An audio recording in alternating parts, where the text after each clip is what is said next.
Hail and well met. Welcome to the Westgate Irregulars, the fourth episode of the campaign, Scorned, the epic conclusion of our first arc, in which our heroes will come face to face with the kiss of death killer, whether they're ready or not. And welcome to our stream, again in the beautiful Chaldea Studios, hosted by Gen Con. And our sponsor, Idle Champions of the Forgotten Realms, brings you the stream tonight. Erin's going to tell us about them. Hi! Idle Champions of the Forgotten Realms is a strategy game that unites iconic Dungeons & Dragons characters from novels, campaigns, and popular shows into one epic adventure, including Farida from the Brimstone Angels novels, and now also Havilar. The game is available for PC and Mac on Steam and Web, Xbox One, PlayStation 4, iPad, iPhone, and on all Android devices. For more information, check them out at idlechampions.com. Thank you for that, Erin. And we are going to start off the stream, as usual, with Rogar's recap. What do you have for us today, Randy? Well, of course, I put on Rogar's recap for the recap. And then, so as you know, and this takes place in the future. So as you know, I'm trying out different talents to see what I have naturally, point me towards my family and clan since I don't know it. Last time I tried poetry, that seemed to go not great, and the art not great. But this time I think I found it. Inspired by my friend's song, I thought I'd try a bit of song. But actually, I'm sorry, I'm a little warm. Let me just take this off really quick here. It's happening.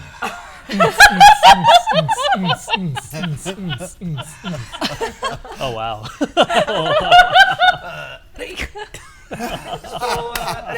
Okay. So Excellent. I'll need your help with this because, of course, the dwarves, we tend to sing great ballads in the halls with our mugs, dum, dum, dum, dum, kind of a song. So I'll need you to, like, maybe, if some of you could hum sort of along the melody for me. And it just goes like this. Dum, dum, dum, dum, dum, dum, dum, dum, dum, dum, dum, dum, dum. All right, keep going. We hunt a killer, yeah. Giving deadly kisses in Westgate. Hired by Ilira. She's so shady. To clear her name and investigate. Well, Renticast the Paladin tried to help us out. That's a nice lad he was. But he got murdered too and caused Rogar to doubt because of his mystic religions. Very If sad. his feelings for the paladin brought the man's death about, no.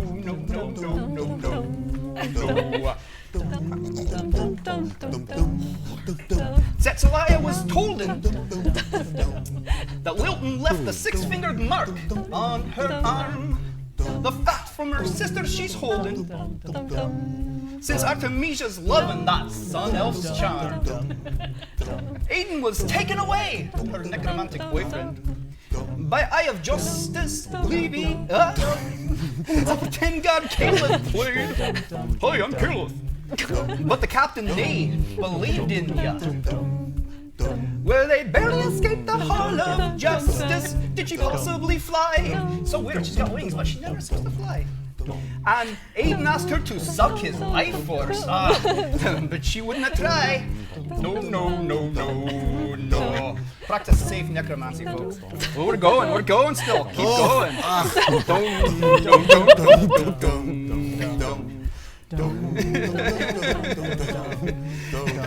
How many more pages? So to House Vamos we go! A party for Ilira, we're going to crash. For in their crypt below, we hope to find clues all the killer will catch. And Sturge disguised himself as a child of Artemisia and Lilton's loving. Mommy. That was creepy but wild. So soon through the party crowd we're a-shoving. House Vamos is dangerous, their own mother they'd sell. Aye, and they're throwing a party for Illera. What does that say? And about Rettegast dead by Justice Levy as mad as hell. I think Illera's the murderer. Is this going to end well? No, no, no, no. Everyone! No, no, no, no, no, no, no, no, no, no. Absolutely not. No. All right, you're all caught up now. And I'm so sorry about that. But I think maybe I heard there's this contest down in Om they've started, Omnican Idol or something like that. Do you think? I should give it a try. I don't know. Anyway. I think you should, but I think we need like a conductor next time or something. We got a Oh my little God, out of that was sync. horrible. Yeah. I'm sorry. I'm so sorry. Okay. Well, we're going to Moving enter on. you on Farron's Got Talent, so. Yeah. All right, well. So, we take you now to the dark city of Westgate. Oh God. It's all right, man. All right, we'll take another second. Okay. Roll Okay. commercials. So, a harrowing, complex situation has unfolded, but before we see exactly how it resolves, let's go back in time briefly and see a couple of the things that led up to it. Hey. The first thing that you see is a man standing next to a body on a slab that's covered over by a sheet. And he looks down at it and he's thinking. He's holding a silent conversation in his mind. And he says, and finally it becomes aloud and he says, I have failed you. This should not have come to pass. But I will not let this stand. And then he hears a ruckus out in the hallway behind him, and he looks around. And there's this voice, which doesn't sound exactly like a Justice Knight, saying, I'm a Justice Knight. Don't you recognize me? I'm new. And then he turns, sweeping away his cloak behind him. And then we cut to a woman, a brown-haired woman, sitting cross-legged, staring at a wall covered in flapping papers and drawings with string tied between them, connections between the dark, seedy underbelly of Westgate. And Levia stares up at the wall, and you see the central image in her wall is a picture of Illera's face. And it has a dagger sticking into the wall, just right above her right eye. And Levia says, time is coming. And then there's a knock at the door. And someone bursts in and says, Lady Shadewalker, there's been a murder. And Levia smiles cruelly and says, it's happening, isn't it? And then we flash back to Shay Darksong, sitting at Big Edna's with the party having just left, going, oh, well, what could possibly go wrong? This is all going to go well. And then she clutches at her head and blinks her eyes and says, oh no. And she gets up and she moves to one of the mercy closets off the common room, which in Faerunian terms, those are what we call bathrooms. And she goes inside and someone is startled and goes, it's occupied. And she says, no, it's okay. I just need to use your shadow. And the guy says, what? And then she disappears into his shadow. And he suddenly doesn't need to use the mercy closet anymore. We're taking him on a tour of only the finest spots in Westgate. Only the finest spots in Westgate. What does it smell like? And then we see these three individuals once again arrayed in the common courtyard at House Vamos. And we see our adventurers looking up at them as the tension mounts. Now, just to briefly catch everybody up, this is a complex situation. The Eye of Justice is not technically the law in Westgate, although they think they are. They are a knightly order that considers themselves the most lawful and good organization in Westgate. And they are correct about that. But they are invading the castle of Vamos, where Lady Orena, who is the Cromark or ruler of the city, is holding a revel, and she doesn't seem too happy about it. Illyra has leaped up, shadow danced up onto the spire on top of the mausoleum and delivered her laughing speech to the assembled crowd. And Shay has jumped up there to aid her. And it looks like Levia and the other Justice Knights are heading to attack her and causing strife within the group that's gathered there. Meanwhile, several of our companions of the Westgate Irregulars are meaning to head into the mausoleum, hoping to discover some clues. So, at that moment is when this dark cloaked figure standing atop the gates looking down into the courtyard speaks up and draws attention. He has this big black axe. And we're cutting back into just that moment. So we have the six of you, and Caliph and Aiden have headed into the mausoleum. He opened the gate, so you two are definitely headed in there. It should be noted that the Westgate Irregulars technically work for Illyra, but not all of them are particularly coin-minded folk. They have their own different motivations and perspective about what is going on in this situation. So what I'm going to do is I'm going to ask each of you to tell me what your character is going to do, and then we're going to start seeing the consequences of how this all shakes out. Sturge, start with you. Sturge takes a mighty pinch of gnomish snuff, which Shouldn't have started with Sturge. which he acquired midsummer, a gift from Stong. Remember your intro too, Stephen Merlino. Oh, yes. Right. Well, I'll get there. That's less Okay. important. The drama is what's important. Snuff first. He will also use his scarf of disguise and become Levia. Of course. And then he's going to move toward the, as far as he can, stealthily, using cover, toward the mausoleum with his whatever move he's got. I guess if he uses his bonus action, that would be 60 feet. Well, if you do nothing but move, and you take the dash action twice, Oh, because yeah, you yeah, have your yeah, cunning sorry. action, you can get there all in one round. Now I gotta be disguised. I see. Okay.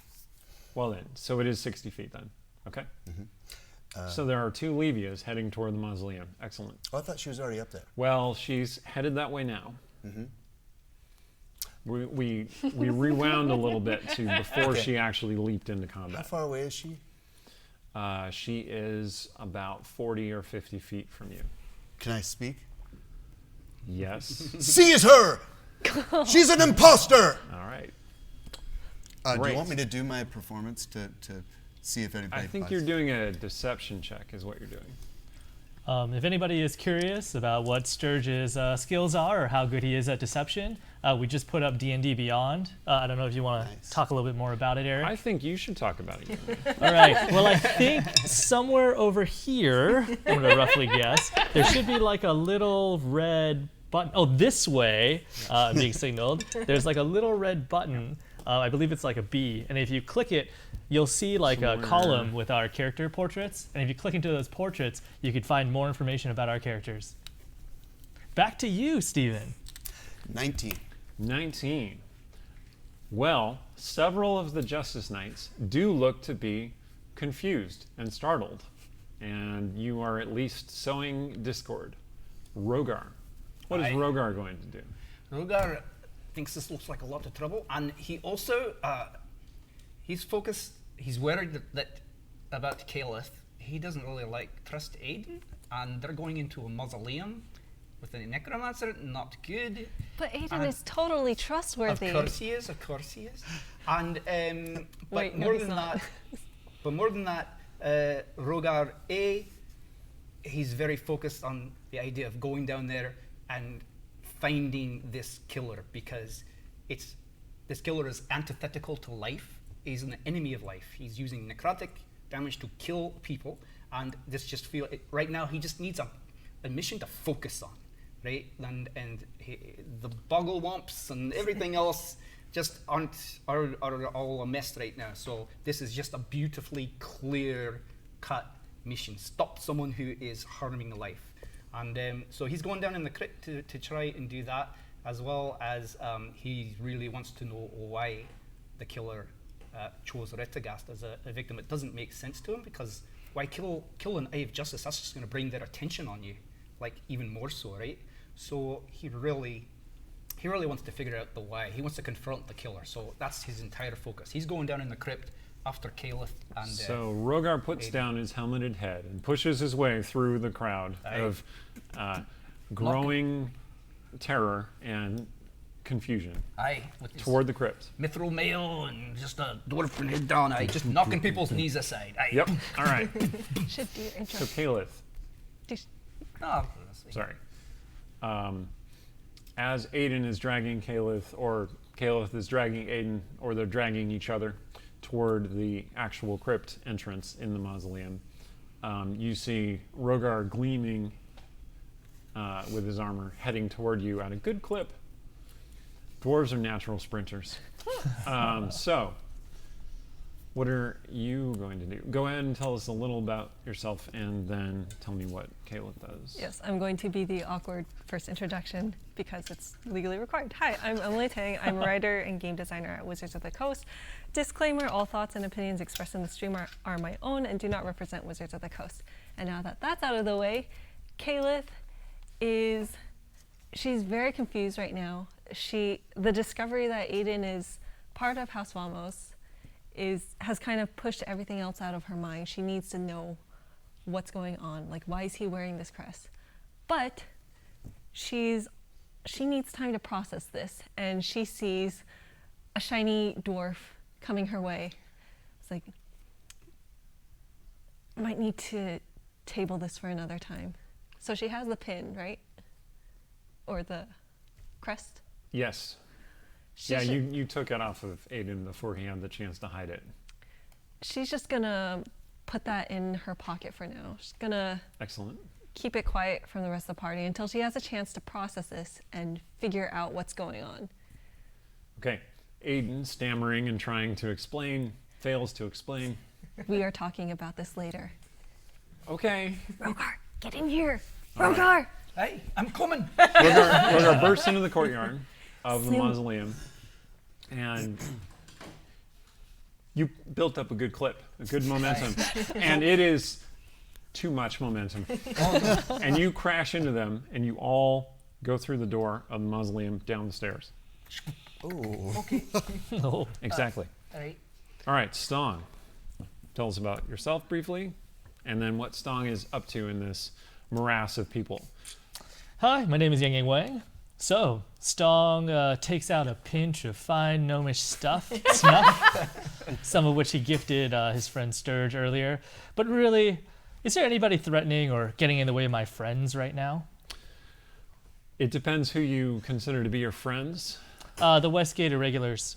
Well then, Sturge, who you're pretty sure at least one of those Levias is Sturge, is immediately going to get himself into trouble. And you do see Justice Knights heading toward Artemisia and Cecilia because they are noble ladies, dancing or just kind of mingling with the other people. And those knights are just kind of shoving people out of the way.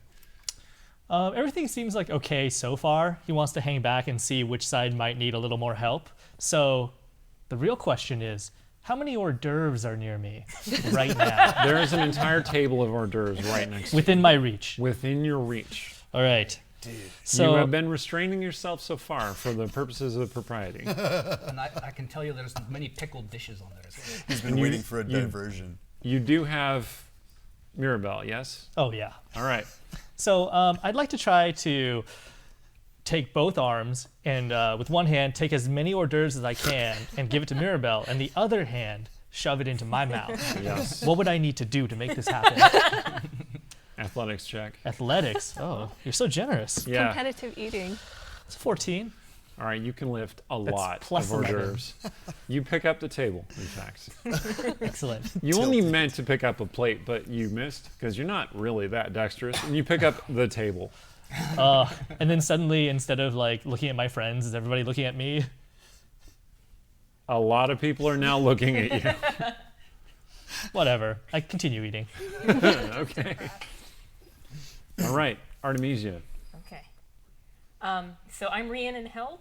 I write urban fantasy. I'm a professional archaeologist, and I just want to say, because I know at least one member of my choir who did our theme song, Mitchell Fund, is watching this stream. I am a soprano one, and see how well I did backup vocals, just like an alto or something. So, little joke there for the singers among us. I would So- not use this as an audition tape, though. Although Sopranos Randy get might the get a call. melody, so anything I audition for, that's what I would be doing. So Artemisia, she is not going to be pushed back with the rest of the crowd, and I guess in for a copper coin, in for a gold, or whatever the Sure, yeah. penny pound would be. She's going to stand up straight. She's got her gold evening gown on, and she's going to say, "I'm Lady Darden. And you should let me through because I could possibly help in this situation." And then she's just going to start walking towards the mausoleum where they're up on top of it. Darden being... Lilton. Darden being Lilton, that extremely charming, conniving sun elf that they met earlier and said Celia has opinions about. Yes. is And also- they are not actually in a relationship. They're just sleeping together. However, she arrived in his carriage. People made assumptions. She's She's wearing just gonna gold. Go with this. I'm going to need you to roll a persuasion check, please. Okay.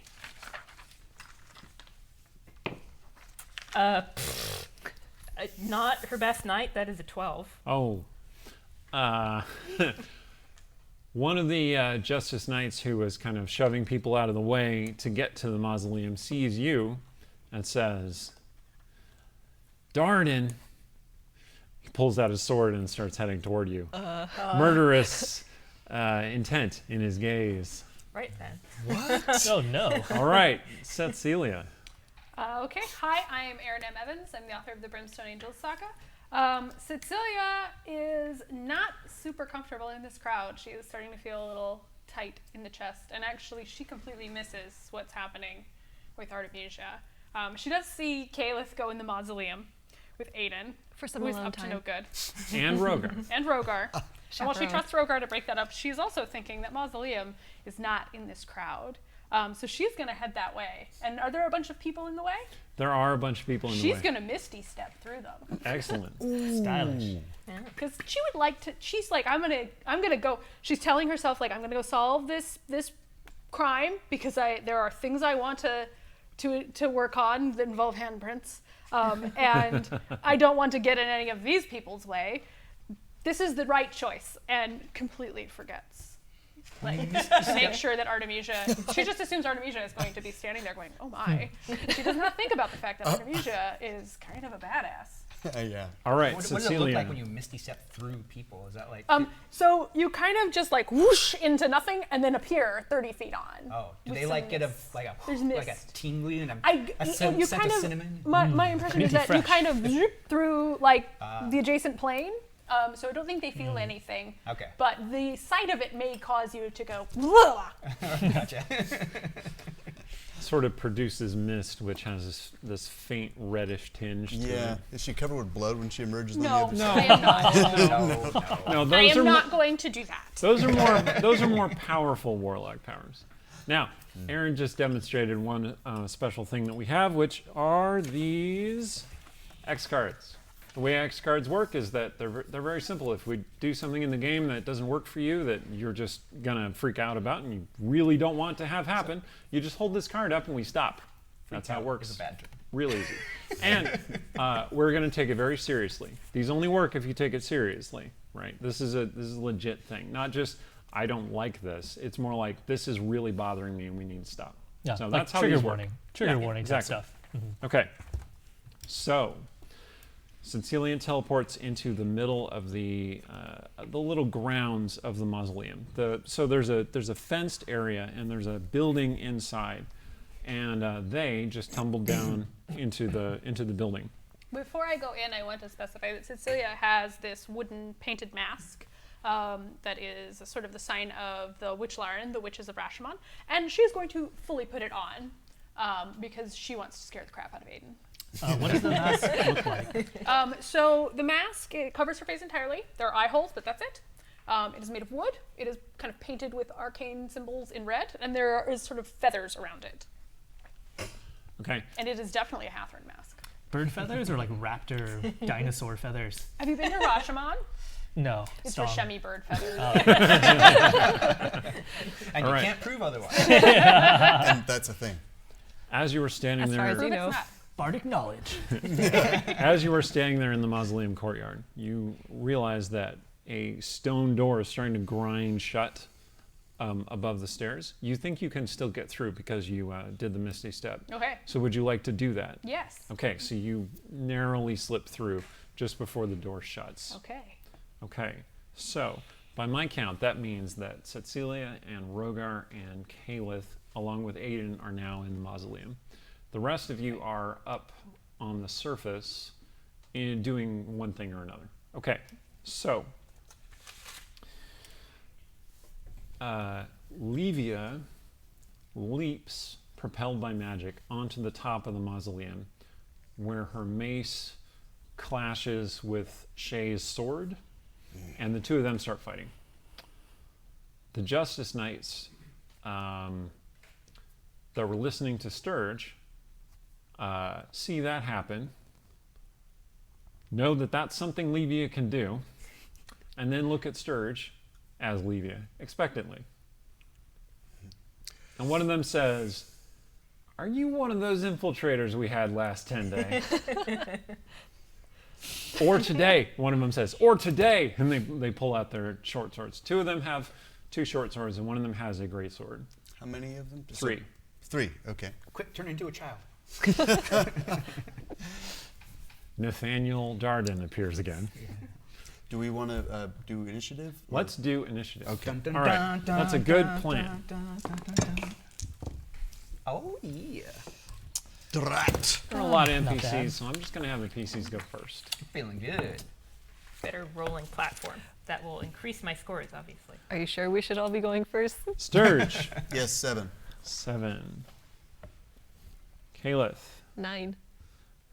okay. Rogar, 19. Nice. Nice. okay. So rare. Stong, 17. Artemisia, 10. nice. And Cecilia. 6. Oh, wow. Oh, that's a good spread. Okay. All right, Rogar, you are actually going to go first. You pull yourself off the stone, off of these two that you bowled over into the mausoleum. You are in a dark area, slightly underground, Aye. which, as a hill dwarf, you're not necessarily as comfortable as a mountain dwarf would be, but it's okay. Aye. There's no light in this place. It's pitch black. Right? Your dark vision, once your eyes adjust to the darkness, you pick out the several stone biers that people might put bodies on. One of which appears to be occupied by a human form of some kind. And then you see several suits of armor standing in corners of this otherwise square room. So the room itself is 30 feet by 30 feet. I'm sure the suits of armors will not come into play at all. All right, so, well, Rogar thinks, Oh, I this should is the body. verbalize. Wink. Right, this is the,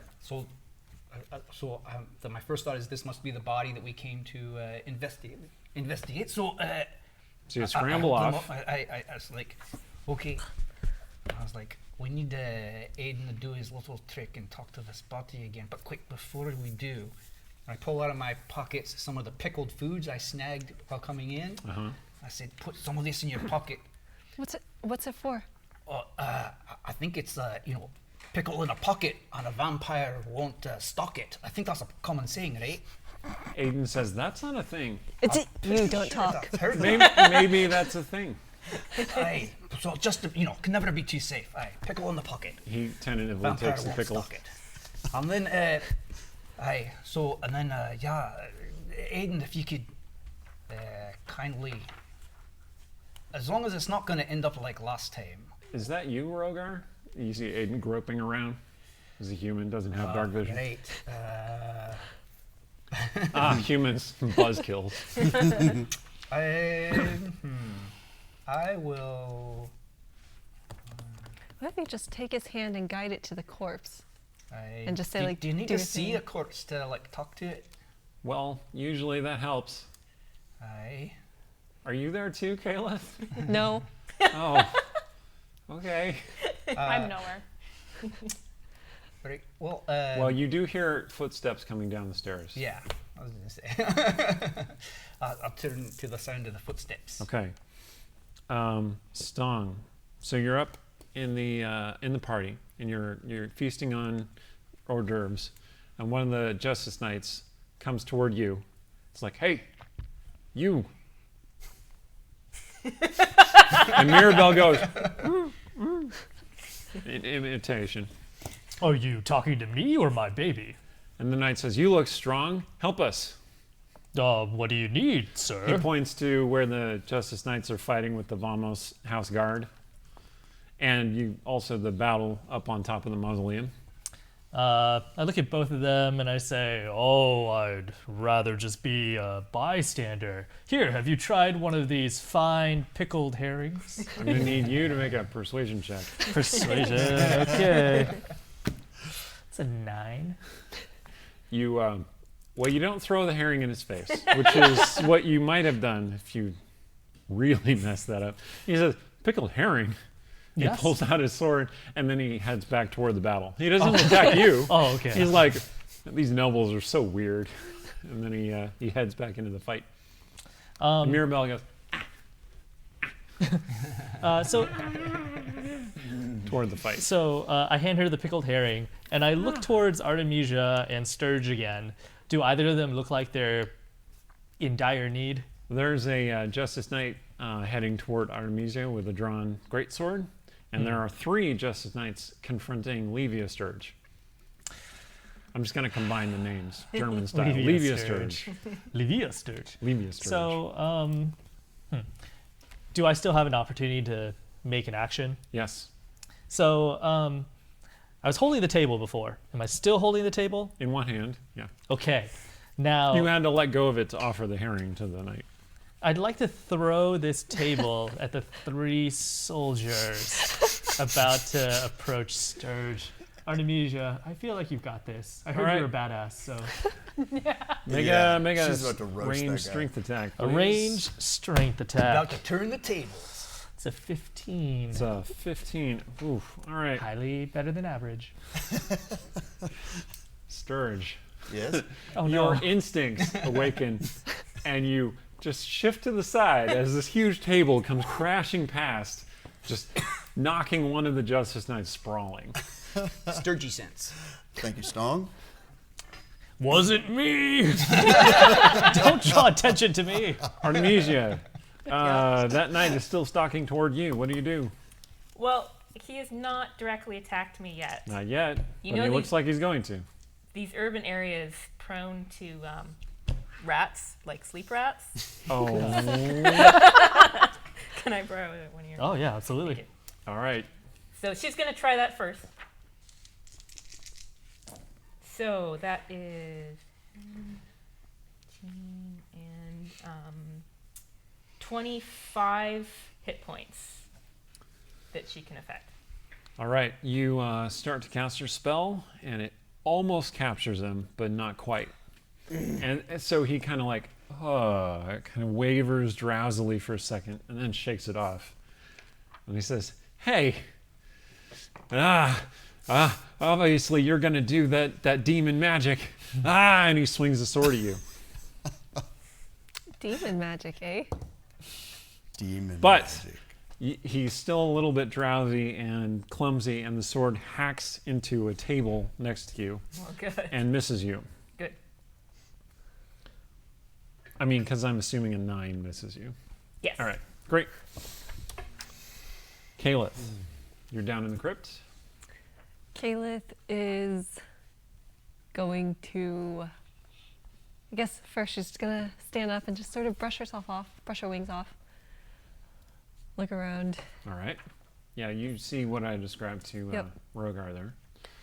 The 4 statues of armor at the 4 corners of the room. Are the footsteps coming down at this point? Yes, you do hear footsteps coming downstairs. All right, she's going to draw her sword, whirl around, and point it up at the stairs. Okay. I'm armed, and maybe dangerous. Who is it? All right. Cecilia, it is you coming down the stairs. It is. So you can hear Kayla say that. Okay, 1, I'm glad you're armed. 2, put that down. Unless, like, I mean, all I see is you and Rogar and Aiden and that guy. Did you talk to it? Aiden, did you do what you're supposed to? He can't see me, can he? He can't see a thing. Push my mask back up. He 'Cause still it's can't. a little close, and actually the smell of the wood is sort of. He still can't see you with your mask up. I know, but I don't want it on my face. It's making me feel a I'm little not stressed. supposed to talk right now. Yeah. Okay. Good. What is this? What, you mean this place? No. I mean upstairs. Everything's going completely crazy. Oh, wait, what's going on? I think I missed it. Oh! There is a whole battle happening. So you mean they're distracted? They're very distracted. Wait, is this the distraction you were doing? You This know is what? fantastic. I wish this was me, but I can't even lie about this. I have nothing to do with this. That is like the entire Eye of Justice up there, and Illyra is like jumping in shadows, and Shay's cutting crossbolts out, and then some dude showed up all like spooky in his dark armor, and I don't know. That's a lot of people. So let's do our thing. A light That woman who arrested appears Aiden in seems the to- darkness, and Aiden holds a glowing gray orb of light. Pull my mask back down. And he says, "Oh, sorry, I wanted to see who is talking. Hello, Lady Cecilia. Hello, Aiden. I'm really sorry about all this. You know, it's an awesome apology making the corpse talk. I'm gonna do that, but first we should probably deal with the Guardians. The what? Guardians? And on cue, the 4 statues bend down from the corners. Yeah, I know, what a surprise. And light with this gray, fiery light inside. So they don't have bodies or anything, they're just animated statues of armor with light inside. And they pull out weapons. And Aiden says, sorry. Sorry. So, Did you do that? starting with round 2 now. Oh, he didn't Guessing answer. He's using magic probably triggered it, I'm guessing. Oh, right. It's just proximity. So starting with round 2, what I'm going to do is I'm going to do the upper scene and then the lower scene. So we start with Song for round 2. So you have thrown a table at the Eye of Justice people. Okay, you see that gray cloaked guy with the big axe leap from the walls that the gate is in, and much farther than a normal person should be able to leap. It's clearly with magical enhancement of some kind. And he lands on the rooftop of the mausoleum, cracking it with the force of his leap. What a heavy boy. And his axe swings down at Shay, and Illyra parries it. And then the 4 of them are up there fighting. Your turn. Okay. Okay. One of the 2 Justice Knights that are still there with Sturge appear to have now turned their attention on you. I yell at them, "Sorry, I was trying to help you. Hit the other imposter." All right. I'm going to need you to make a deception check Yeah. Oh, God. with disadvantage. With disadvantage. Wasn't that so good? Oh, God. It's a 4. There are many situations where you might have disadvantage on a skill check. One of them is you just threw a table at somebody. They don't know who I was aiming at. I know, that's why it's disadvantage. Is there a combat table for combat with tables? There definitely should be. Somebody put that on the guild, please. Okay. So they don't seem to buy it, and they are headed toward you now. Okay, how far away are they from me? The baby Bjorn, the magic activates, and Mirabelle disappears into the shadow. I unstrap the Bjorn and drop her in my shadow. Yep. Nice Whoop, and safe. disappears. It just automatically happens when danger comes close. Oh, I see. Great. Is it like one of those pneumatic tubes at the banking? It's like, Yeah. Glad I sprung extra for the automatic safety mechanism. Yeah. Okay, All right, so well, how far are they from me? They are 15 feet away from you, and they rush toward you, in fact. How far away is Artemisia from, the soldier attacking Artemisia from me? Artemisia is basically on the other side of the courtyard from you, which is about 50 feet away from you. And the soldier is basically like right on top of her? Yeah. Okay. Well, he swung a sword at her and missed. Okay.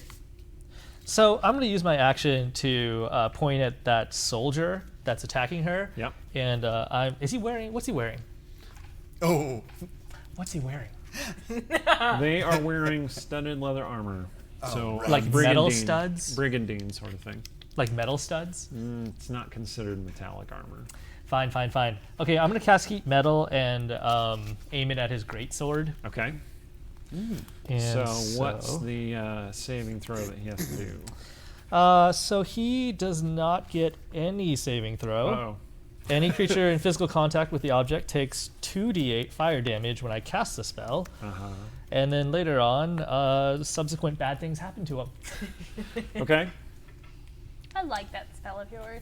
This is It's a done note. good things Pass for it us. over. 2d8, huh? Roll 2d8, This is a please. secret.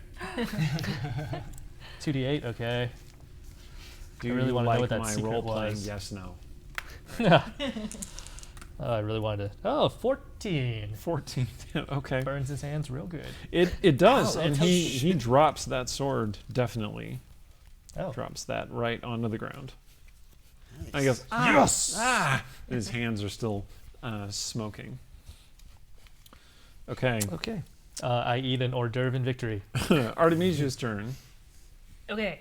So you have that knight who's right on top of you, swinging the sword at you. Yes, but then he dropped it, right?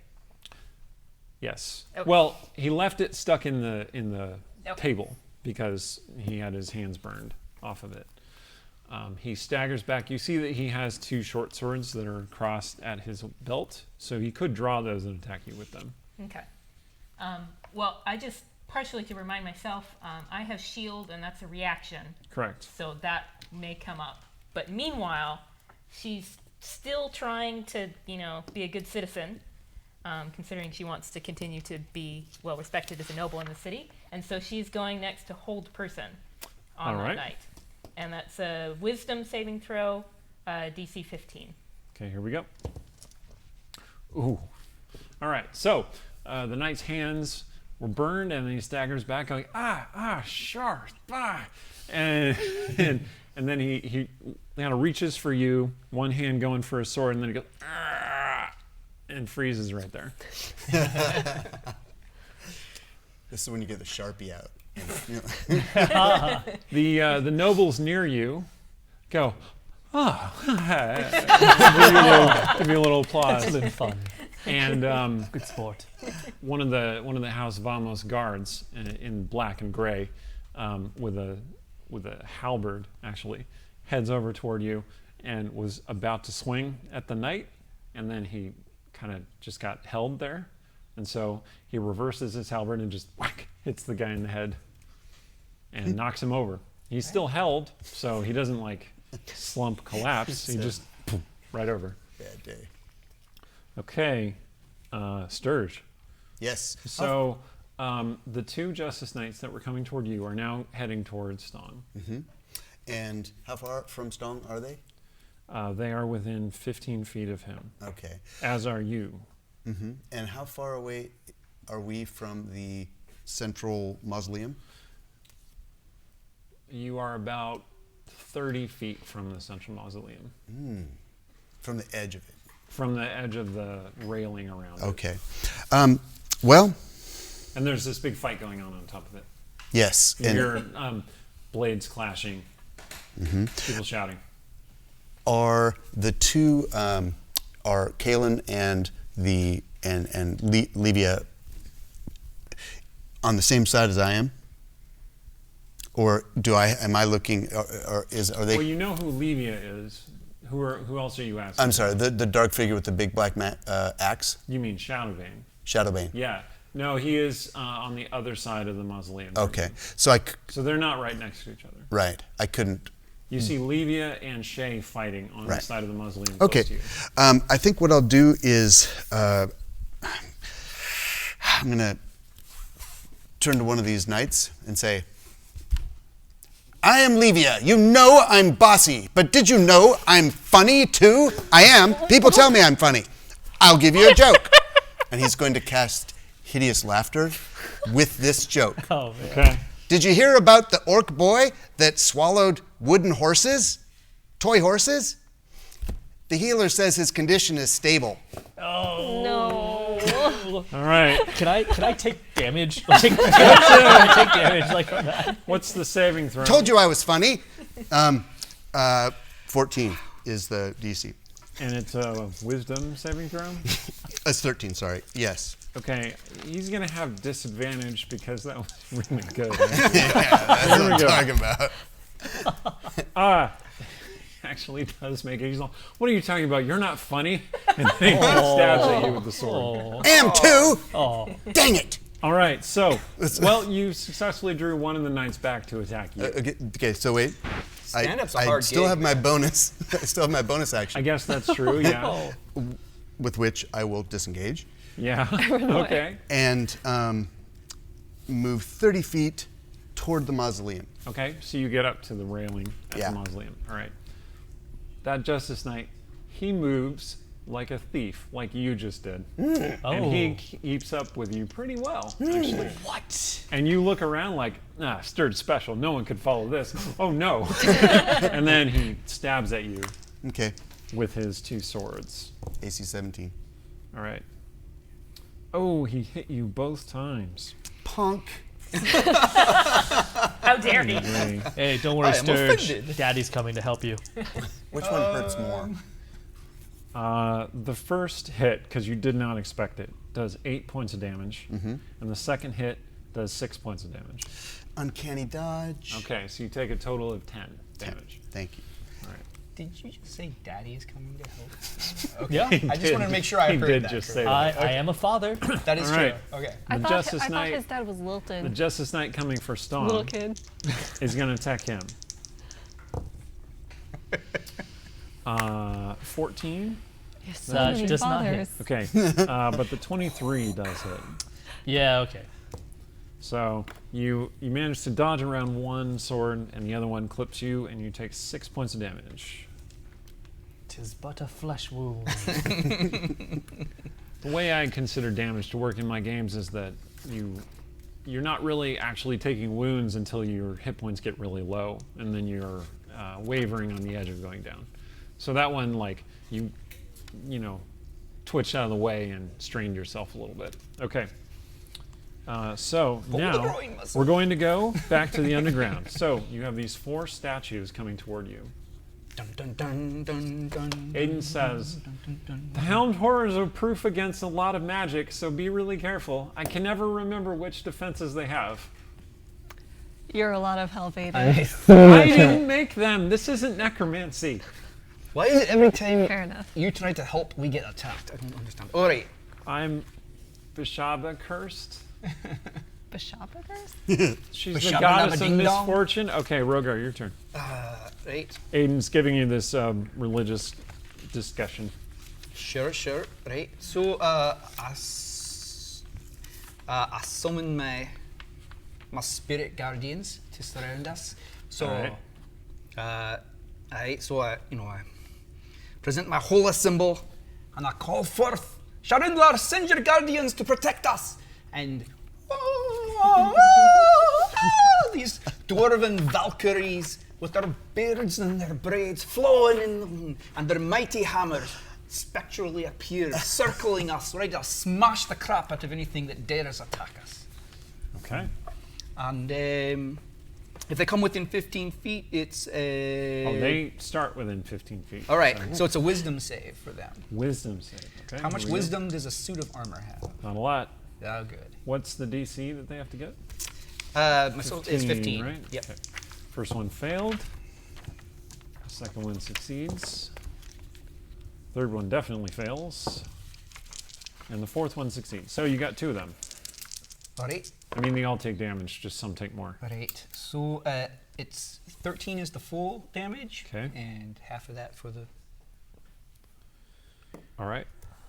So we'll just round up and say 7. We'll Right? just say We'll round 6. up? We'll just say 6. Oh, yeah. fine. Whatever. All right. Radiant damage too. So. Radiant damage. Aye. They are not. They seem to take full normal damage from your attack. Damn straight. All right. Okay. And then, yeah, aye. Kalith. So Kalith is going to, well, her sword's already out, so she's just going to start singing her beautiful blade song, which I'm not going to sing because I can't sing, actually.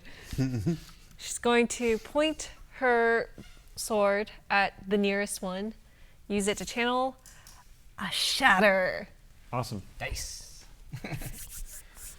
Okay. So I think in this case they have a saving throw against this effect. Constitution. Constitution. We've seen this spell twice, both times against doors. Oh, Let's see if armor is as tough as a Creature door. made of inorganic materials such as stone, crystal, or metal has disadvantage on the saving throw. It's actually it's actually a 10-foot spear, Uh-huh. So so you it's going to get. catch multiple.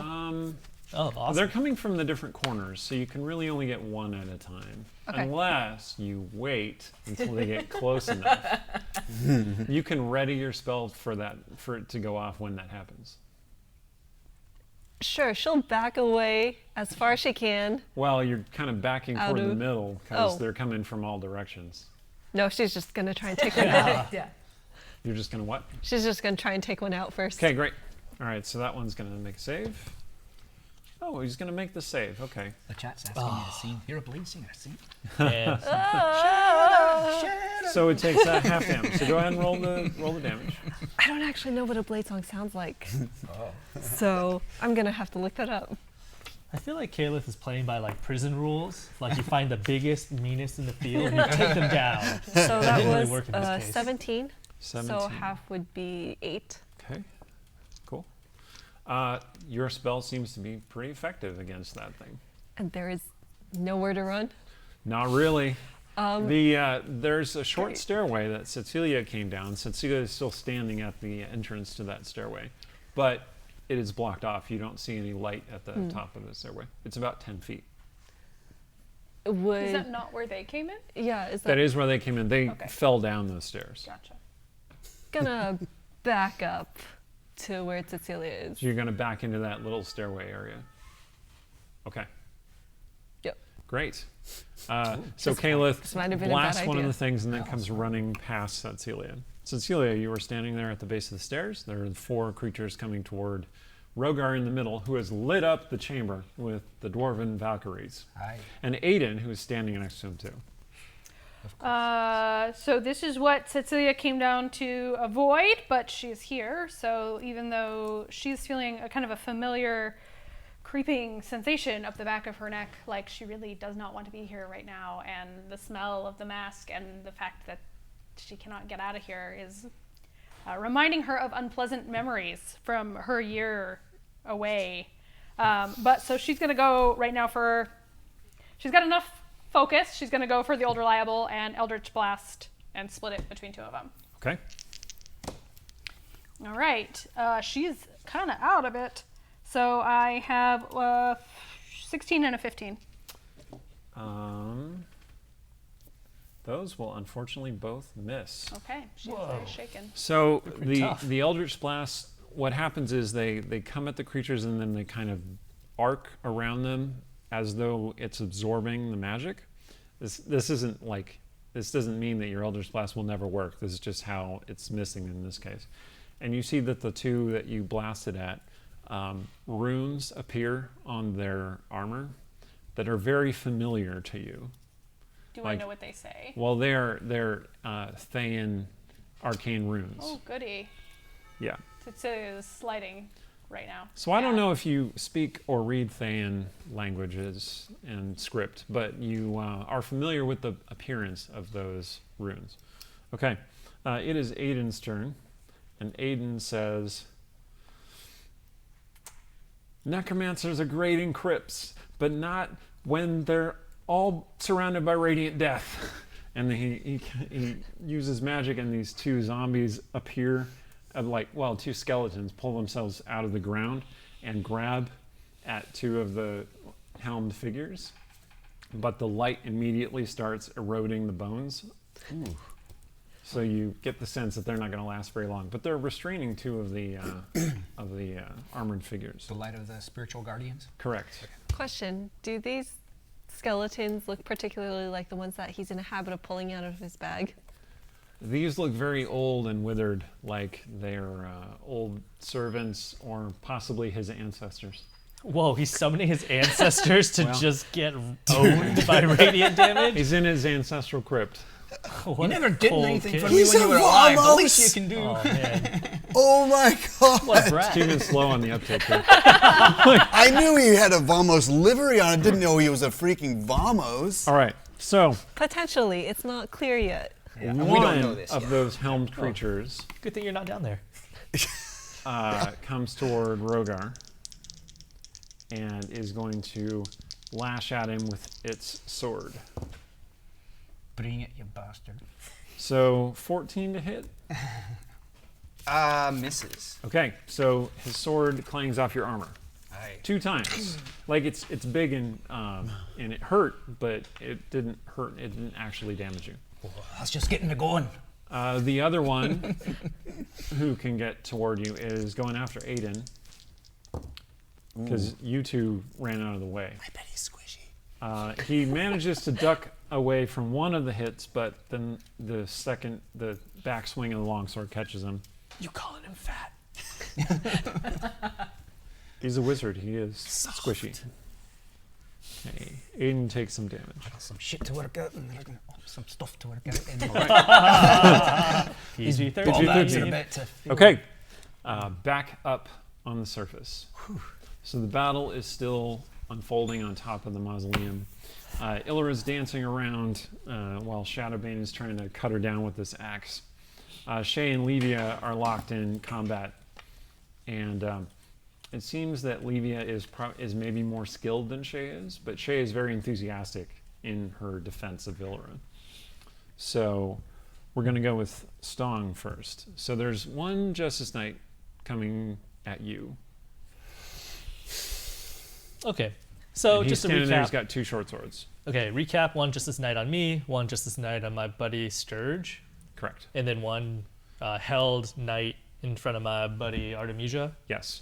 And there are other knights who are fighting Vamos guard around the courtyard. And it's quickly erupting into chaos. Oh, let's just add to the confusion. I So thought you might say that. Best thing. yeah. So how tall is the mausoleum? It is 15 feet to the top of the dome, and then there's a spire which is another 10 feet. It was Okay. that spire upon which Illyra was perched at the beginning of the encounter. And then Okay. she leaped down to fight on top of the mausoleum. It looks really slippery and treacherous. How far up is the bottom of the dome? 10 feet of building, 5 feet of dome, 10 feet of spire. Okay. Okay, so I'm gonna use my plant growth spell, and it's got a 100-foot radius of a center point. So you fill it's the 200 courtyard. feet diameter for those math whizzes. And that is, in fact, the size of the courtyard. So. Yeah, it's the entire courtyard. So what kind of plants are here? Because I'm allowed to sort of like, pick and choose and, choose one of them to... Well, shrubbery, flowers, trees. Although they look like old and twisted and not too healthy, like the Vamos maybe don't care too much about their greenery. I'm going to choose And something... it's winter, so. Is there something that's like like vines? Oh, there are ivy vines coming down the walls and such. Okay, I'm gonna choose the ivy vines. I'm gonna use all 200 feet, and I'm gonna raise them as high as I can. The only pathway that I'm going to leave is behind my friends Sturge and Artemisia and myself. I thought about locking myself in with the guard, but So you're gonna connect. You create like little pathways for just you three to a single point. Like a, gotcha. Like a Yeah. little Or- asterisk. Of yeah. But I was actually thinking, escaping backwards because there are balconies along this courtyard, Yes, right? there are balconies and kind of a mezzanine that surrounds the courtyard. Yeah. In fact, there are Vama's house guard who are up on that mezzanine with crossbows. Well, I'm going to try to grow the plants as tall as I can, and hopefully that will cut off their, their vision, their line of sight. All right. Yes, vines start erupting out of the ground. Terrified nobles start crying out in terror and are trying to fight their way free of the plants, which start encircling them and catching them fast. Plant growth doesn't prevent people from moving, but it makes it moving very difficult. Do you? I actually don't know this. Do you have to sing to make your magic work because you're a bard, or is your magic just as an invocation? And I mean, there is a vocal component to it. So, he looks at the little plants, he goes, grow. And he points at the plants like that, and then, the whole courtyard just like, in fact, one vine just like swing, like goes straight up because my charisma is so good. Okay. I'm going to get away with whatever Eric lets me get away with. Well, you do fill up the courtyard with a lot of plants. How tall are they? How tall do they grow? So this says 100-foot radius. It could, that's from the center point. That's what it They are affects. currently 5 feet high. Okay. I mean, they're not. It's not like a cornfield of 5 foot high vines, but they reach upwards of 5 feet. Is it difficult terrain or something? It is extremely difficult terrain. Okay. So technically, for every 5 feet that you try to move, you can only move 1 feet. Whoa! So it reduces your speed to 20% rather than 50%. Does one still need to disengage with an opponent who's so encumbered? It doesn't restrain anyone. Yeah. Okay. So You just or prevent them from attacking. Okay. All right. So you do that. And then it is Artemisia's turn. So these plants start springing up out of the ground all around you, Artemisia. And they immediately surround that Justice Knight, who is unmoving on the ground, and the guard who was standing over him with a halberd. And the guard starts going, huh? What? No! And they are caught in the vines and such. But there's a pathway for you, leading towards Sturge and Stong. Yes. So who am I to, have any problem with that? I'm going down the path, and hold person is concentration, so she's definitely letting that go. So the dude in the vines can get up if he wants, I guess, but Artemisia's out of there. She's going down the path. Right. That guy, in point of fact, does not get up. Okay. You find yourself back with your companions. Actually, you come upon Stong first. There is a Justice Knight in the vines near Stong, kind of fighting his way to get out. Are you going to take an action or just move? Well, I mean, she's gonna ask Stong, do you need any help? Probably not, but do you want some help? So Yang Yang would like to say that the plants are 5 feet tall and no one's gonna see if you murder this guard. But Stong says, Stong says, let's not become criminals, Artemisia. If you can restrain him, let's restrain him. But Yang Yang says EXP and loot. Okay. Fair. Well, I mean, I am afraid that Artemisia would hear Stong instead of Yang Yang and would do a sleep. Okay. So. Fair. And that is Pardon me. these guys Bless again. you. Thank you. I should really get one more. So that is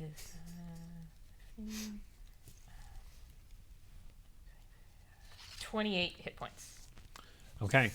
That guard, who is kind of straining to get out of these vines, suddenly and just falls asleep, suspended in the vines. It's like a hammock. It is like a fist hammock. bumping, like You're not yang standing yang. in- Yang yang is disappointed.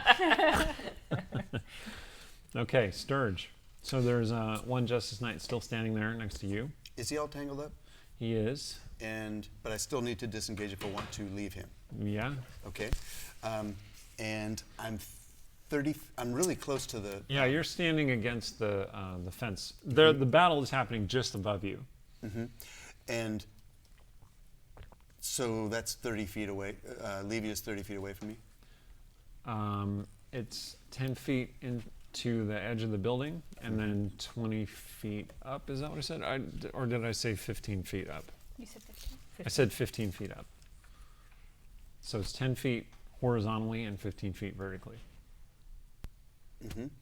But in simplified D&D terms, It's within my 30. that foot means she's range. basically 3 squares away from you, 15 feet. Yeah. So there's you, and then there's like a 10 feet of space separating you. If you hop over the edge of the fence, you can get her with a 15-foot spell of some kind, which I'm sure you're going to do, aren't you? Well, she's how far is she from the edge of the thing? Because if I thorn She's whip her, basically standing at the edge of the thing. I could thorn whip her and pull her off to the edge. You could do that. Yeah. Because she imitated me. She's an imposter. Imposters must pay. He's really committed to this bit. Okay. Go ahead and make your attack. Question Okay. though, does the real Levia know Thorn Whip? Doesn't matter. She's gonna feel it.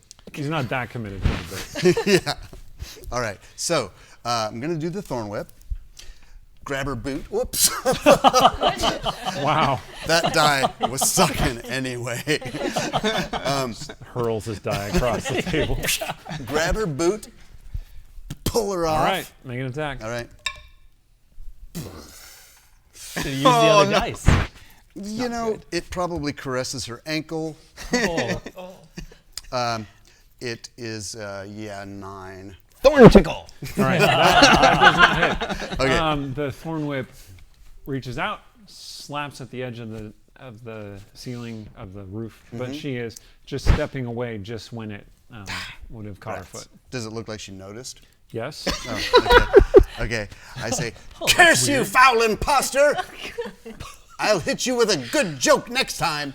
So Levia glares down at you. I'm trying to make her as repulsive as possible.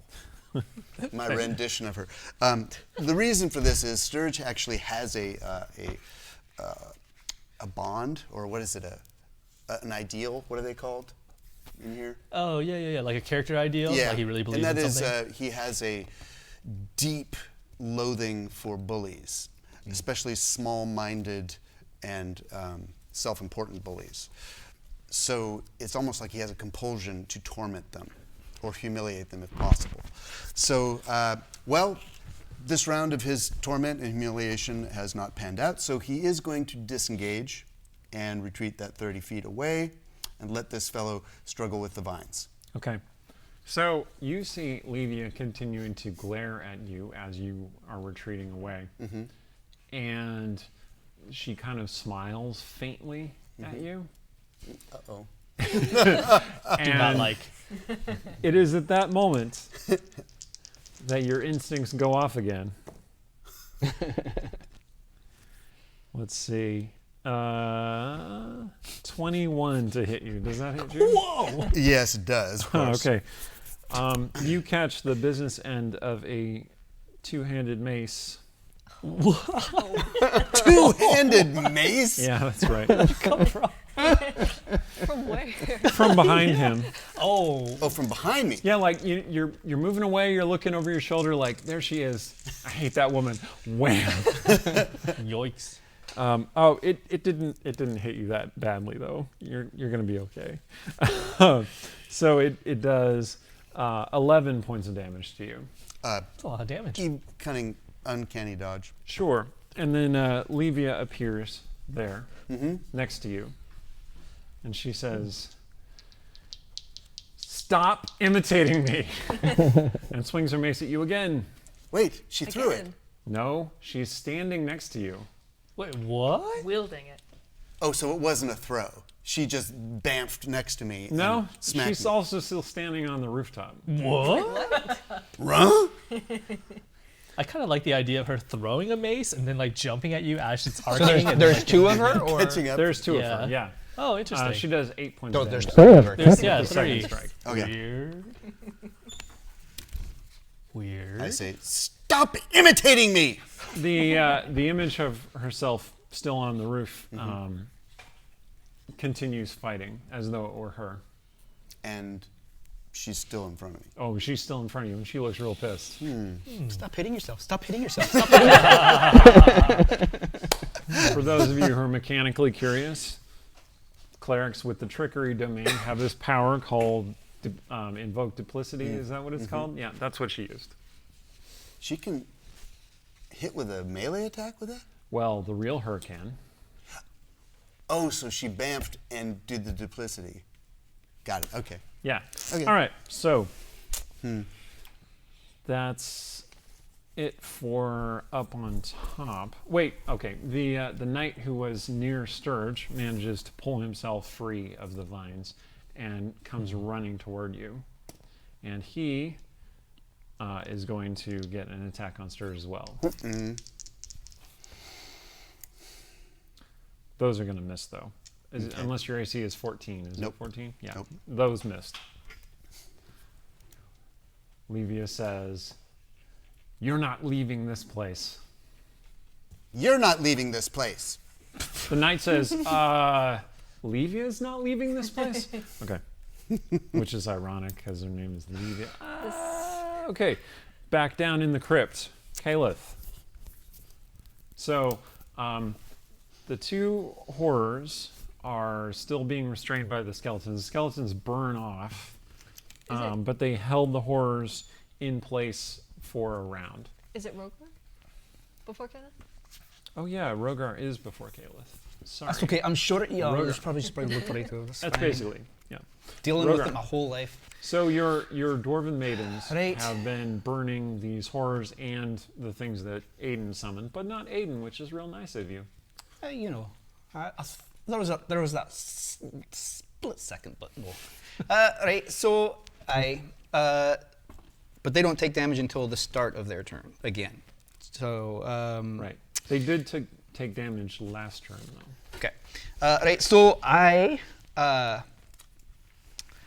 say, love hurts, love scars, love wounds, hammer heart. Showed an anime. My spiritual weapon appears, which is a war hammer, but with the head is in the shape of a giant heart, and I'll send it to whichever of the creatures is closest to me to strike at it, and 25. Hits. Nice. Smack one of the creatures. Right, I'll smack him good. And it does force damage? It does. That's a good question. I'm assuming like bludgeoning. It I is can double important. check. I'm going to look it up. All right. It does a total of 8 Artemisia. damage. Are our friends gonna die It downstairs? does force damage. Okay. What do you think? Probably. The hammer strikes the thing, and the thing doesn't even budge. The hammer actually passes right through it Well, and hits the wall. Through it. I would guess make you Aiden can't happy. fall off. That's fine. Don't make Aiden. We don't want to make Aiden happy. And Aiden, How close are these creatures to me at this point? they're in melee with you at this point. Two of them are in melee with you. Two of them are now walking toward you and are going to arrive on their turn. Unless Aiden stops them again. So 2 of them are within 5 feet, or all of them are within 2 of 5 them feet? are within 5 feet of you. Okay. Can you get out of the way? Can I Just, get just wondering.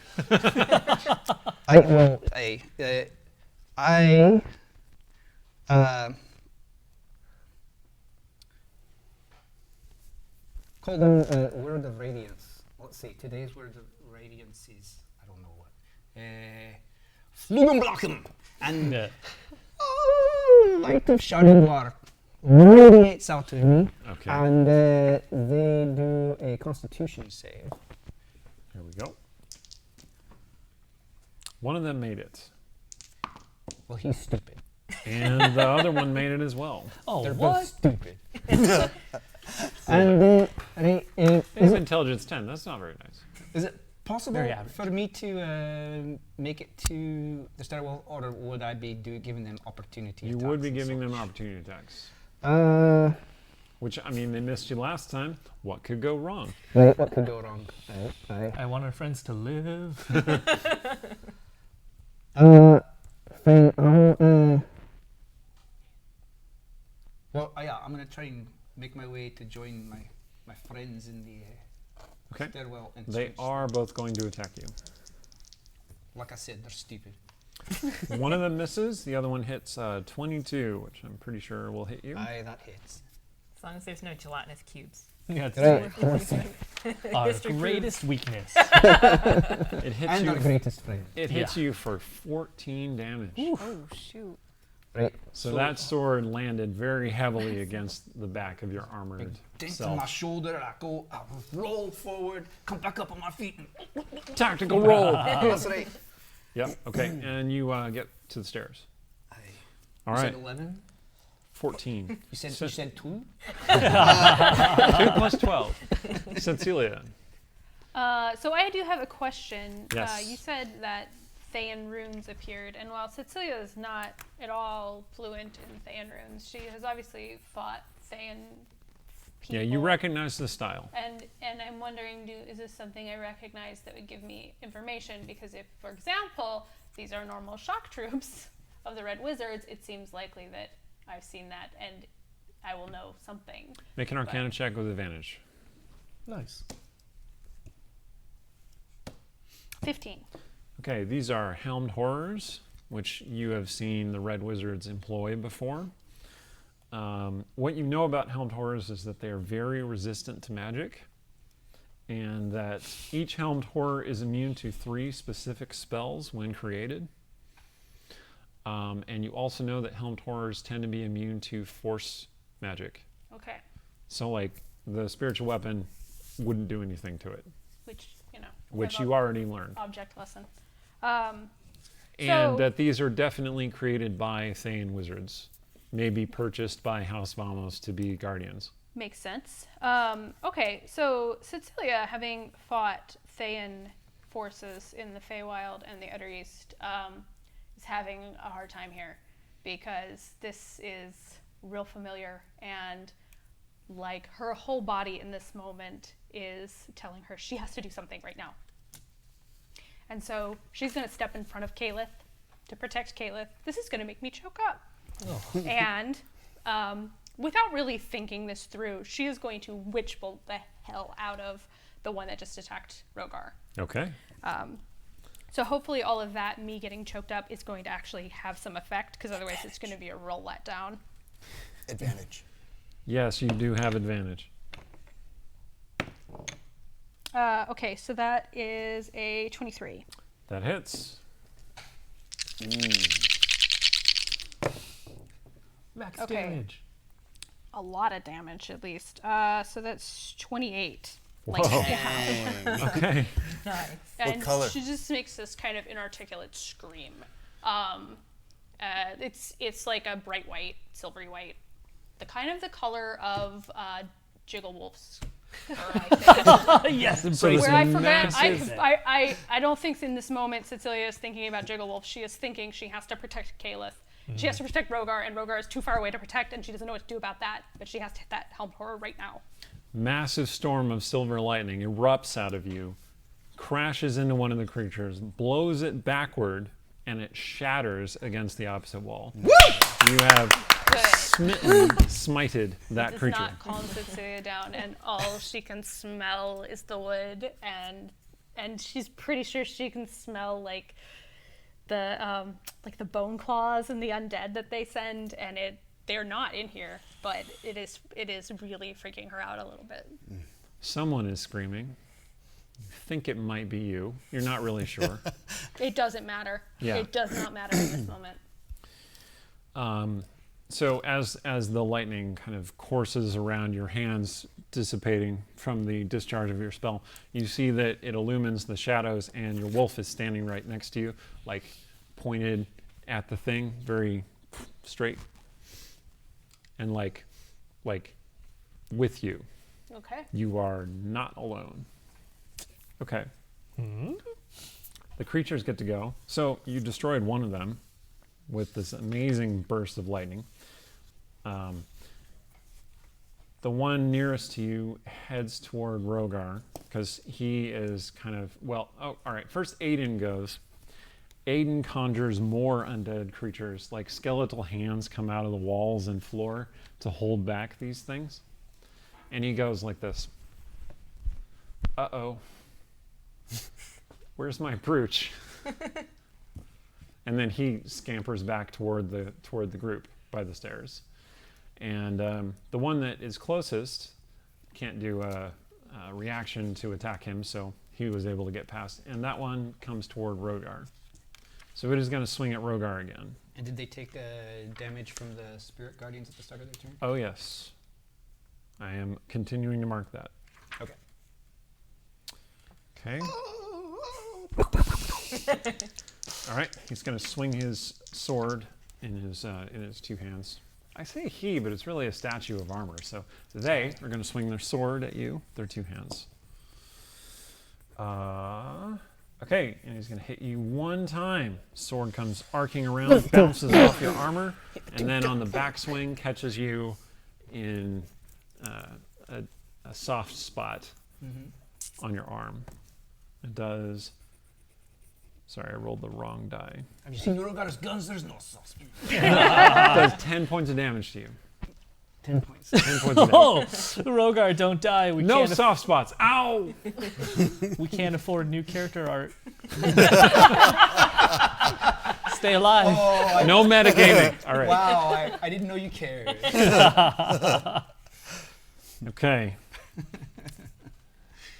And I'm really not liking these things. it is at this harrowing moment, with the battle unfolding up above and the battle unfolding down below, that you hear a loud clang of steel. And Sturge, you see an object come scything toward. Yeah, Kayla, in a second. Okay. Sturge, you see an object come scything toward you, and you dodge out of the way, and this black axe just sinks into the ground at your feet. And you realize that Shadowbane got disarmed up there. Ooh. Levia looks at it, looks at the knight. They share a nod, and then Levia misty steps away, leaving you with just the knight. Caliph. Wait, with the knight or With the the axe? knight. You're just there with the knight who pulled Knight. for Oh, you. right. Gotcha. The Side note. Knigget. Side note, take the axe. Yeah. Take the axe. Yeah, that's right. Caliph. Take it. It's ours So now. I think I skipped you in that round It's because I messed up the probably initiative, possessed right? or something. I think so. Give it Yes. to me. So, what did you want to do? There are two horrors that are kind of near each other, being held back by the undead claws, and there's one almost blocking the doorway. And I Rogar is standing there valiantly, and I step Cecilia. fully in front of you Yeah, Cecilia is standing in front of you. for your own safety. Can I get a hand around Cecilia? Yes. Okay. Oh. So, okay, first, is Cecilia still screaming? Oh yeah, Cecilia is screaming this kind of primal rage and terror and Rage. Uh, like a lot of rage. Kayla's not very perceptive, but she kind of picks up on that. She's gonna, first she's just gonna drape her wings around you, try and comfort you a little Aw. more. It's like, it's okay. We got you. Or I got you anyways. And then point her sword over your shoulder and try and shatter the one that just attacked Rogar. Okay. Oh, disadvantage on the saving throw. No, it fails. Sweet. Let's do this. Yep. Let's maybe do this. 13. 13 damage. Okay. Man, that's real sweet. Real sweet scene. Okay. I wish I was down there. The thing, you see cracks spreading through its armor, but it's still moving. All right. That break Keeping an eye on the time. Yeah, I think we're going to take a little break now that we're at this cliffhanger moment. The tide could turn either direction, and we'll see how the battle unfolds, how everything goes for them when we come back in about 10 minutes. I think I'm going to answer questions again. We decided to do that at the end of the break, so I'll be back in about 4 or 5 minutes, and everyone else about 10. So stay tuned, and I'll be taking your questions or just talking about random stuff in just a couple minutes. Thanks for hanging out. Bye-bye. Hello, well met, welcome back. I'm gonna field some questions while everyone is taking their break about the game. It's a very harrowing, emotional game. Several of us have gotten a little very, very into it. So we need to rest and recharge because as awesome and super heroic as our characters are, we are simply human people. So some of you have expressed concerns about Erin, and I think she's okay. She's just taking a minute. And we all need to take a minute and take it easy on ourselves sometimes when we get really, really charged up. She's had a long day. We've all had some difficulties lately, and I hope she's okay. I've been messaging her too. So if you see me look down at my phone, that's probably what I'm doing. So anyway, let me grab some questions while we're here. Somebody was asking me earlier today about Westgate, and I see that several of the questions are similar to what you were asking me about before. So if it's you, thank you for coming to watch the stream. I'm glad that you took a chance on our campaign, and I hope you're enjoying yourself. The question is, why is Westgate called the Gateway to the West?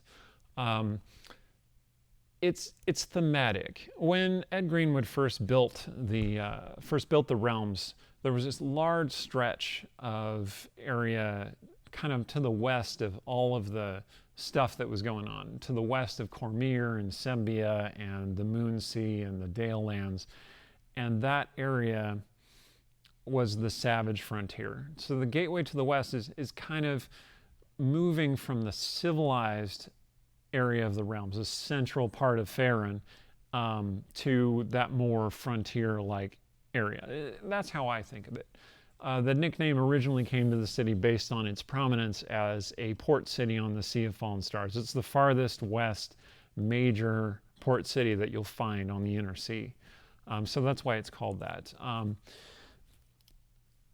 Further extrapolation of that question is, what are these travelers that we're talking about who need to go through this gateway to the west? I think that's what you're asking about.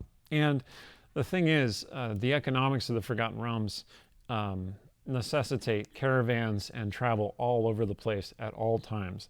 Trade is constantly flowing along the trade routes and over the seas and over the land.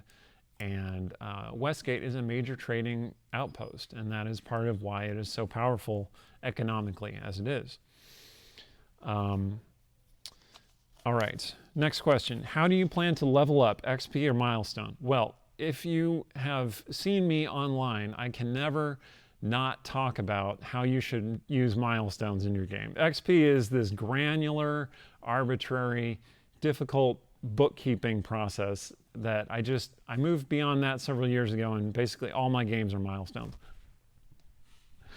So that's how we plan to do it here. They're going to go up a level at the end of this session. I figure every time we do kind of an arc in the campaign, that's about the right time for them to go up a level. So they'll become level 6 at the end of this session, and then 3 or 4 sessions, and they'll be level 7. All right.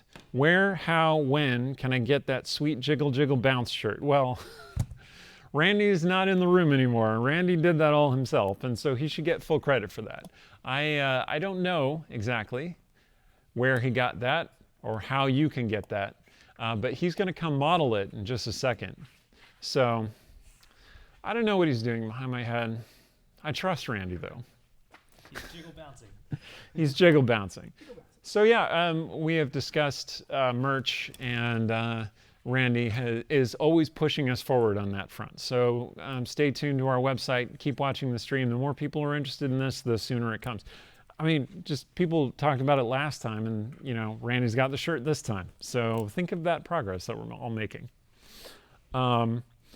It was suggested to me, and Shay, our moderator, is going to maybe field some more questions as I go. But it was suggested to me that maybe I should talk about the Shao, what the Shao are. We've talked a little bit about that in the game. They are a different human group. Incoming. Spikes are flying. Oh my gosh! All right, they're a different human group that has that comes from the eastern part of the continent of Faerun, from the lands of Karatur and the surrounding areas. They're kind of Forgotten Realms Asian cultures, but that's not really a one-for-one comparison.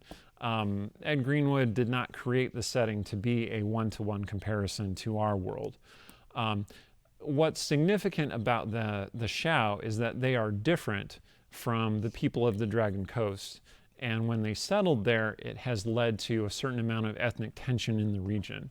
But it's been over a century since the Shao started settling in Westgate, so the younger generations tend to be very forward-thinking about how various humans get along. And it's mostly in the older-blooded and big-money merchant houses that being a Shao person is somehow lesser than being a long-standing native of Westgate. That's an intentional ethnic tension that I'm putting into the game, but because it's a thing that humans deal with in our world as well, and I like to have some of that similarity in our game. Anyway, the Shao are really great. You will learn more about the Shao in subsequent arcs.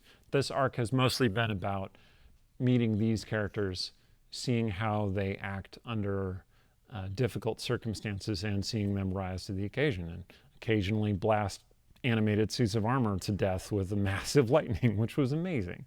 So I'm really looking forward to seeing how this all resolves, and I'm thankful to you for coming with us on this journey. So if there are no other questions, I think we're probably good to start again. Is everybody good? You need another minute? Good. We good? Check. Dodger. All right. Well, here we are, back again for the second part of Scorned. The fighting has gone quite well and dangerously for many folk involved. The battle in the crypt has been harrowing and fiery and electrical. And at this point, the Helmed Horrors, the last two that are still up, are coming toward Rogar, but you can see that the suits of armor are starting to deteriorate dramatically in that glow. And they just basically fall apart just before they get to you. So you stand there panting in the crypt with the broken, burned pieces of armor all around you. Oh, good job. Yeah. And the Valkyries still singing, Valkyries. still flowing around from place to place on wings of power and magic. I touch And my so holy Celia symbol. is still standing there, Thank you, Sharindlar. fully charged up with her power. Yeah. Stroke her hair with a winged. What the hell? Still in battle mode. Cecilia's still got her game face on, which is to say the mask, which hides her face. Can you fly her out of the crypt, Kayla? You see the little trapdoor we came in? It's closed. There's nowhere to fly to. Convenient. Besides, I had a dwarf that was sitting on my wings just a few minutes ago. Ooh, yeah, he's a heavy one. So Aiden stands up and he says, "Oh, well, that if I had my brooch, I could maybe have repelled them, but we didn't need it. It could work, team." No, okay. Why would you I'm have sorry. a brooch that would that would deflect? Oh, go ahead. Oh, I just wanted to clarify something because I sat down and totally forgot to put my mic on. So as I was fixing my mic, did all of the Helm horrors just get defeated? Basically, Okay, just wanted to check. they just kind of unraveled in the light of the Valkyries. Okay. Aye. So, why would you have a badge that would stop them? Is it a necromancy badge? No, or I'm something? a scion of House Vamos. We bought these to secure our crypt. Oh, I'm definitely, good for you. Cecilia is going to whip towards Aiden, still in full mode, and again push Caliph back. He's like, I didn't do it. Oh, is that a bad thing? She's having trouble catching her breath. I'm not surprised if it is, but So the wolf kind of stands next to Cecilia, also looking at Aiden, and goes, We have to go. We have to go. Out. Yes, not here. We have, Aiden's like, me? What do you want me to do? Oh, you want me to get us out of here? Get us out of here. Oh, okay. I'm on it. The Can I have my expendables go brooch up back? first. So it's the brooch that does this? Maybe. I don't know. I've never been trapped in the crypt before. Kayla's gonna try and open it with the brooch. Okay. She doesn't want to give it back to So Aiden just yet. so Caliph, you go up to the. It just feels like a flat stone door. Is there And nowhere you to... tap the brooch on it. And Aiden's like, careful. Ah! And he goes, maybe that doesn't do it. Maybe. Fine. Wait, Here. there's some kind of puzzle. I remember this now. There's some kind of Cecilia's gonna witch bolt it in a second. Yeah, Kayla's losing her patience. She's just gonna shatter. on the door. Yeah. Okay. Go ahead and roll damage, please. And it takes double damage because it's just a stone. you will shelter. You will shelter. 30. Whoa. So you tear a big divot in the door and rock falls down all around you. But you haven't blown it open. And now your ears hurt. and you're like, except for Cecilia, who is unmoved by that blast. Do I have one more shatter? Aiden's like, please don't do that again. She's not going to listen to Aiden. Rogar, the body that you came to investigate is still there. It's lying on the bar. It doesn't appear to have been disturbed by anything that happened. I grab Aiden and I say, you have a job to do, son. Oh, okay. So he hauls Aiden off by the scruff of his neck, leaving you two to deal with the door. So you want to try and shatter again. Maybe take a less forceful approach. Okay.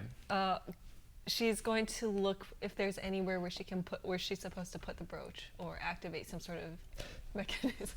Now you try to solve the You could put it in the divot. That hasn't been totally blown up. Well, it appears that down in the crypt itself, which is still lit up by the circling Valkyries, because you haven't dispelled that spell, there are numerous statues and low relief carvings that appear to have spaces where you could, in theory, put the brooch. All right. Does that do the trick? Oh, you're going to pick one at random. There are 6. There are 6. Yeah. Are they spaced in any particular way? All right, so you're going to start investigating it. Yes. Okay, Rogar, you drag Aiden over to the body. I'll say, make him talk. Aiden says, "Oh, yeah, that's Ven Vamos." So the body that's lying there just looks quite normal, except that there is that black mark on the forehead. Aye. And he goes, "Oh, okay." And he starts casting a spell and intoning these deep, resonant words, and like a wind that you can't really feel sweeps up around him, ruffles his hair, makes him look a little bit more like Aiden. I'm holding onto my holy symbol. I'm ready for And more then shadow crap. nothing happens. Right? And When did Aiden it start goes- talking? That's weird. Usually they sit up and they start talking. Let me cast it again. Oh. Okay, so you're still investigating. Roll an investigation check. I use my inspiration. Okay. Oh. I wasn't terribly inspired. Second time was a 2. Oh no. Well, you see a number of carvings. They look like some kind of family history, but you don't see any particular connections. Do you want to take a look at it? Cecilia right now is probably not in the best place to look for it because she knows when you take out the undead horrors, you need to get the heck out of there because reinforcements are coming. Even though she knows she's not there, she has this extreme compulsion that she needs to get out of here. So if Cecilia's going to do something, she's going to witch bolt the door. Has anyone told Cecilia not to witch bolt the door? No one. I don't has think said anyone's anything. mentioned it. Cecilia's Do going it. to witch bolt the door. Yes. Cecilia did not witch bolt the door. Okay. That was she a did- 12. What'd she So witch this bolt? bolt of silver lightning emerges from Cecilia's hand, hits the door, bounces off the door, bounces off the ceiling, over Cecilia's head, bounces down into the crypt, hits Aiden. Yes. Just as good. Silver lining. You She do is shaking with the adrenaline come down. you do secondary damage. So go ahead and roll the secondary damage. Oh, just for the record, the Max first dice. investigation check Kaelith rolled was a 16. Okay. That is a 9. Poor 9. Aiden. all right. Nobody damage. likes Aiden, not even It's the a little DM. gentle. Well, that does blast him off his feet. And he's like he just finished casting his spell again, and this blast hit him and knocks him into the wall. And he's like, something happened that time. Something happened that time. What? Did it work? Rogar, you look back to the corpse and you realize that the corpse has moved slightly. Oh. It seems to be responding. And then it reaches up suddenly and grabs your neck. And its eyes burst open, and they're like these liquid black eyes. Wait, what? That was like a And Frankenstein. it opens up its mouth wide, and you see these growing fangs. But I got pickles in my pocket. All right, so Back up on the surface. Nice cliffhanger. Sturge, you are fencing with this Knight of Justice. And he's a pretty good swordsman. You're a very good swordsman as well, but he's giving you a run for your money. And do I have initiative? Do I go first? Yes. Okay. Drat. Is it possible I can, I want to fairy fire him. Is Livia within 20 feet of me, up above? No. Nah. You have run part of the way back away from the mausoleum. Okay, so where You does have a good view of that fight, actually. I know.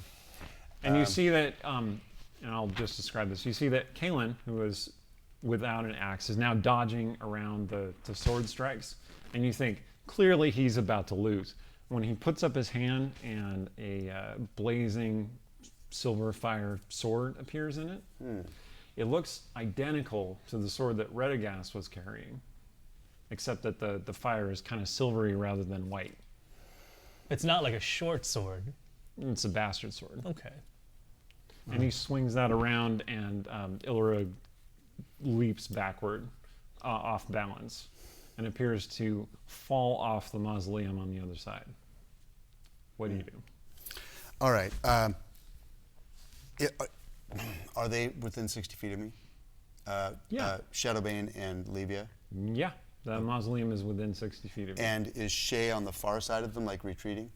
Shay is kind of toward the middle, and when Ilra gets knocked off the mausoleum, she cries out in panic. She is there, you can see her, and Livia is swinging around her mace at her. Okay. So there's are Shadowbane and Livia closer together? Then what I want to do is hit Fairy Fire, but I don't want to hit Shay. You are gonna hit Shay if you try and hit anyone on the mausoleum. But she's very dexterous, right? True, they're all pretty dexterous. Yeah. Okay. Shay is probably the most dexterous of that group, other than Ilra, who got knocked off. The I'm dexterous one got guessing- knocked off. I'm guessing Yes. that she is going to try to dodge off and follow Ilra. So you're gonna try Fairy Fire?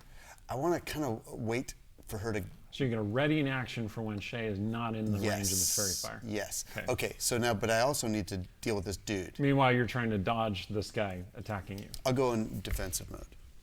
Those are 2 standard actions. You can't do Can't both. do that. But if I disengage, can I get through? You can disengage and move away from him. Is that what you want to do? Yeah. Okay. But I can't. I don't want to move out of range of them. Obviously. Okay. Stong and Artemisia. So you see this fight unfolding on the mausoleum. You see Sturge fighting with the knight. Your plant growth spell has really put a damper on all that fighting in the courtyard. There are numerous people just hacking at the plants and those poor plants. slowly making their way toward the exits. Nobles who are covered in mud and pieces of vine are crawling out of the courtyard. Well, I love this. But at least they're not dead, right? It's true. Spoiled the party, dude. That's what I do best. So, am I going before Artemisia, or? I think so. You can go in either order. I think I will hold my action until after you go. Okay. Because I think you have more versatile spells.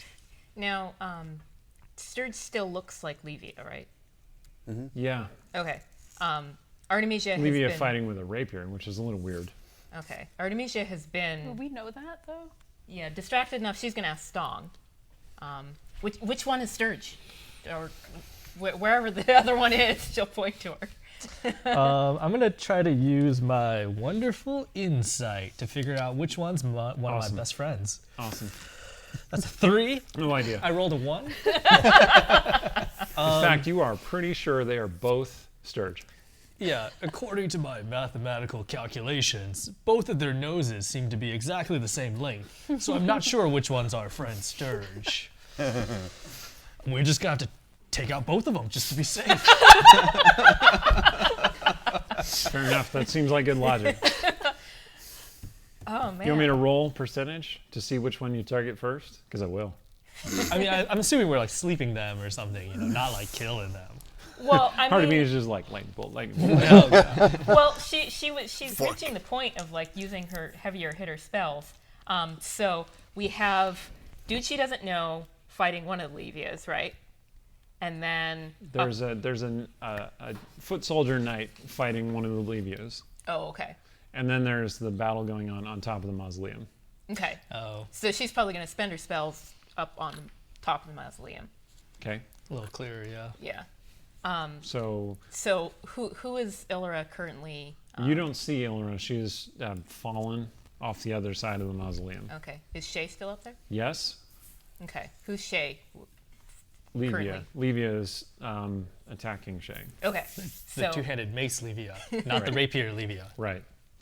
If that makes a difference. well, I mean, I feel is there something I should roll that Artemisia might put that together? Roll an inside check. Okay. 8. You know, you've never seen Sturge use a two-handed mace, but you would not put it past him. He is real committed to a bit. We don't know our friends at all. And this Well, this I is the mean- dark side of illusion. Okay. And when your so illusion is too good. Both like, duh. if Sturge is going so far into his part that I can't tell, it's kind of his own fault if I happen Fair enough. to lightning bolt him. Roll right. the die, and high you hit Livia, and low you hit Sturge. So, Ooh. so up to 10 you hit Sturge, and above like you it. hit Let's Livia. do it. Aim for, oh, I'm so sorry. I suggested this. Great. Sturge, dexterity save. Wait, Okay. So is this sleep or is it more like eternal sleep sort of thing? This is a lightning bolt. Lightning bolt. I'm not- 15. Eternal sleep. I don't think 15 is going to do it. I think You her have to roll charisma to is hit too that. high. Huh? Doesn't he get a dex save? Oh, that's his dex save. That is his dex save, right? Yeah, Yeah, what's your 15. oh, Sturge, 15. I'm so sorry. So her Oh, DC it's is a 15? Yeah, he rolled a 15. It is kind I of. thought your low. charisma was 20. yeah. Yeah, So- that's Well, just a then your modifier. dex save should be 16. No, you I got don't- that wrong. What, I'm sure whatever you got you that guys wrong. tell me about the numbers on my character sheet, Well, your believe proficiency you. modifier would be 3, and your ability modifier will be 5, so 8 plus 8 is 16. Okay. I probably didn't update it last time. That I tracks. But you do hit the knight too, like real hard. Let's go ahead and roll. Okay. I was just looking up the number of My dice. Sturge. Okay. I Do you need some friends? yes. We don't have a TPK once every 4 episodes. I mean, Self-inflicted Then what are we TPK. even doing? yeah, really. I mean, his There nose. are some ones in here. His nose is like a lightning rod. 22. Evasion. Do you have evasion? Yeah. I mean, you didn't make your Uncanny save. dodge. You can't uncanny dodge a spell. It's my reaction. You can uncanny dodge an attack. You That's. can't, I don't yeah. think you can uncanny dodge Isn't a that a spell, spell can attack? you?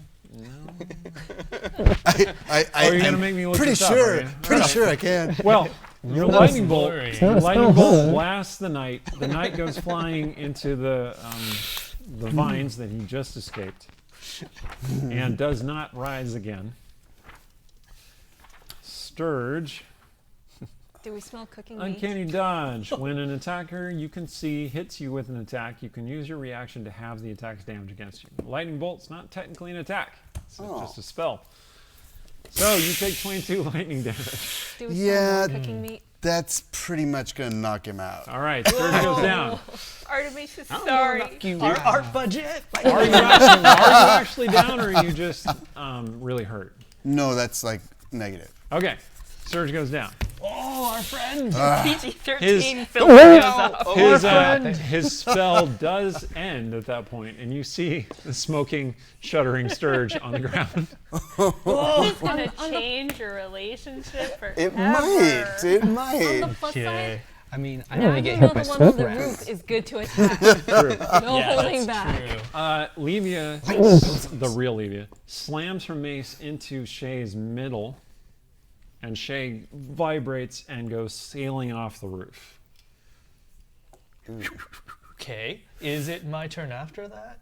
Because I was holding my action for after Artemisia. Yes. Okay. Now Sturge's spell would ironically have gone off. Oh, crud. So how far away is Sturge from me? About 25, 30 feet. 25, 30 feet? Oh. But you have that little Big hallway among the plants. Yeah, okay, cool. Oh, I'm so glad I built in that hallway. You did. It's like I planned for this. Okay, I guess I'm gonna. I see my friend Sturge suddenly appear from the shattered image of Levia, and in my mind, he flops down backwards, his nose stuck up in the air, and this little puff of smoke just like comes up from his nose. Yeah, and I see his eyes like roll into the back of his head, and something in Stong breaks. He's never seen his friend, who's always like running away and hiding so well, hurt so badly. So he's gonna like run towards him like a Baywatch lifeguard. all over, Yes. Hair And then flowing. hair flowing. yeah, my hair flowing in the wind. And then I'm gonna slide down next to him and touch him on his head. No, I'm gonna grab his nose. Yeah. Definitely grab his Of nose. course you are. I Yeah. was gonna say, You know it's been cold lately. Very cold. his nose feels cold. I hope Pallor of death in his nose. I hope it like tingles a little bit, like when you grab one of those It like, does. electric shocker Like things. there's still electricity coursing through him. So I'm gonna cast Cure Wounds using I might as well you just use a rank 3 spell slot. And when I do that, so that's 3d8 plus my spell casting modifier, which is -1. So I better not roll 3 ones. Okay. So that's a 3, a 2, and a 3. So it's going to be 8 minus 1. So you gain 7 hit points. Does that bring you back to life, buddy? Oh, Did I do yeah. it? Oh, yeah. Oh, Stong. I let go of his nose. Did that like scratch his sinuses? That hurt. Yeah. I have his like crap all over my hand. I'm like, ugh. Welcome back. Hey, is Shay still up there? She just got knocked down. Oh, because oh, never mind. Things aren't looking so good for Illyra's side. Shit. He gets up. Do I have an action? No.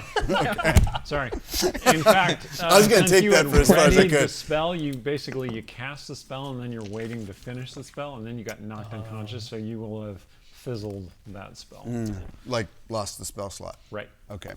You can take a Very moan sad. or a groan. Okay. In point of fact, you do see Ilra. She has leaped up on one of the other walls of the courtyard, and she is obviously injured. And you see that she has appeared out of the shadows holding Shay on her shoulder, and they are both injured. And Levia and Shadowbane both look up at them. And he holds out a hand to stop Levia, and she screams and projects a blast of light up at them. So they start disappearing into the shadows, and the blast of light hits the shadows. Okay, down in the crypt again. So the vampire is now holding Rogar by the neck, Hey. while Cecilia and Calith and a very woozy Aiden look on. And Eating popcorn. They're just hanging it. Rogar, you actually go first. So what are you going to do? He grabs me, so I do that and guiding bolt Okay. to Cool, his cool. Right face. into his I'm gonna say with your point blank you would have advantage, but you're also in melee, so it's disadvantage, so it's just a wash. So go ahead and roll. 18. Yeah, you hit him. Oh, good. So this radiant blast hits the vampire square in the face. Aye. Face which was coming toward your neck. Aye. And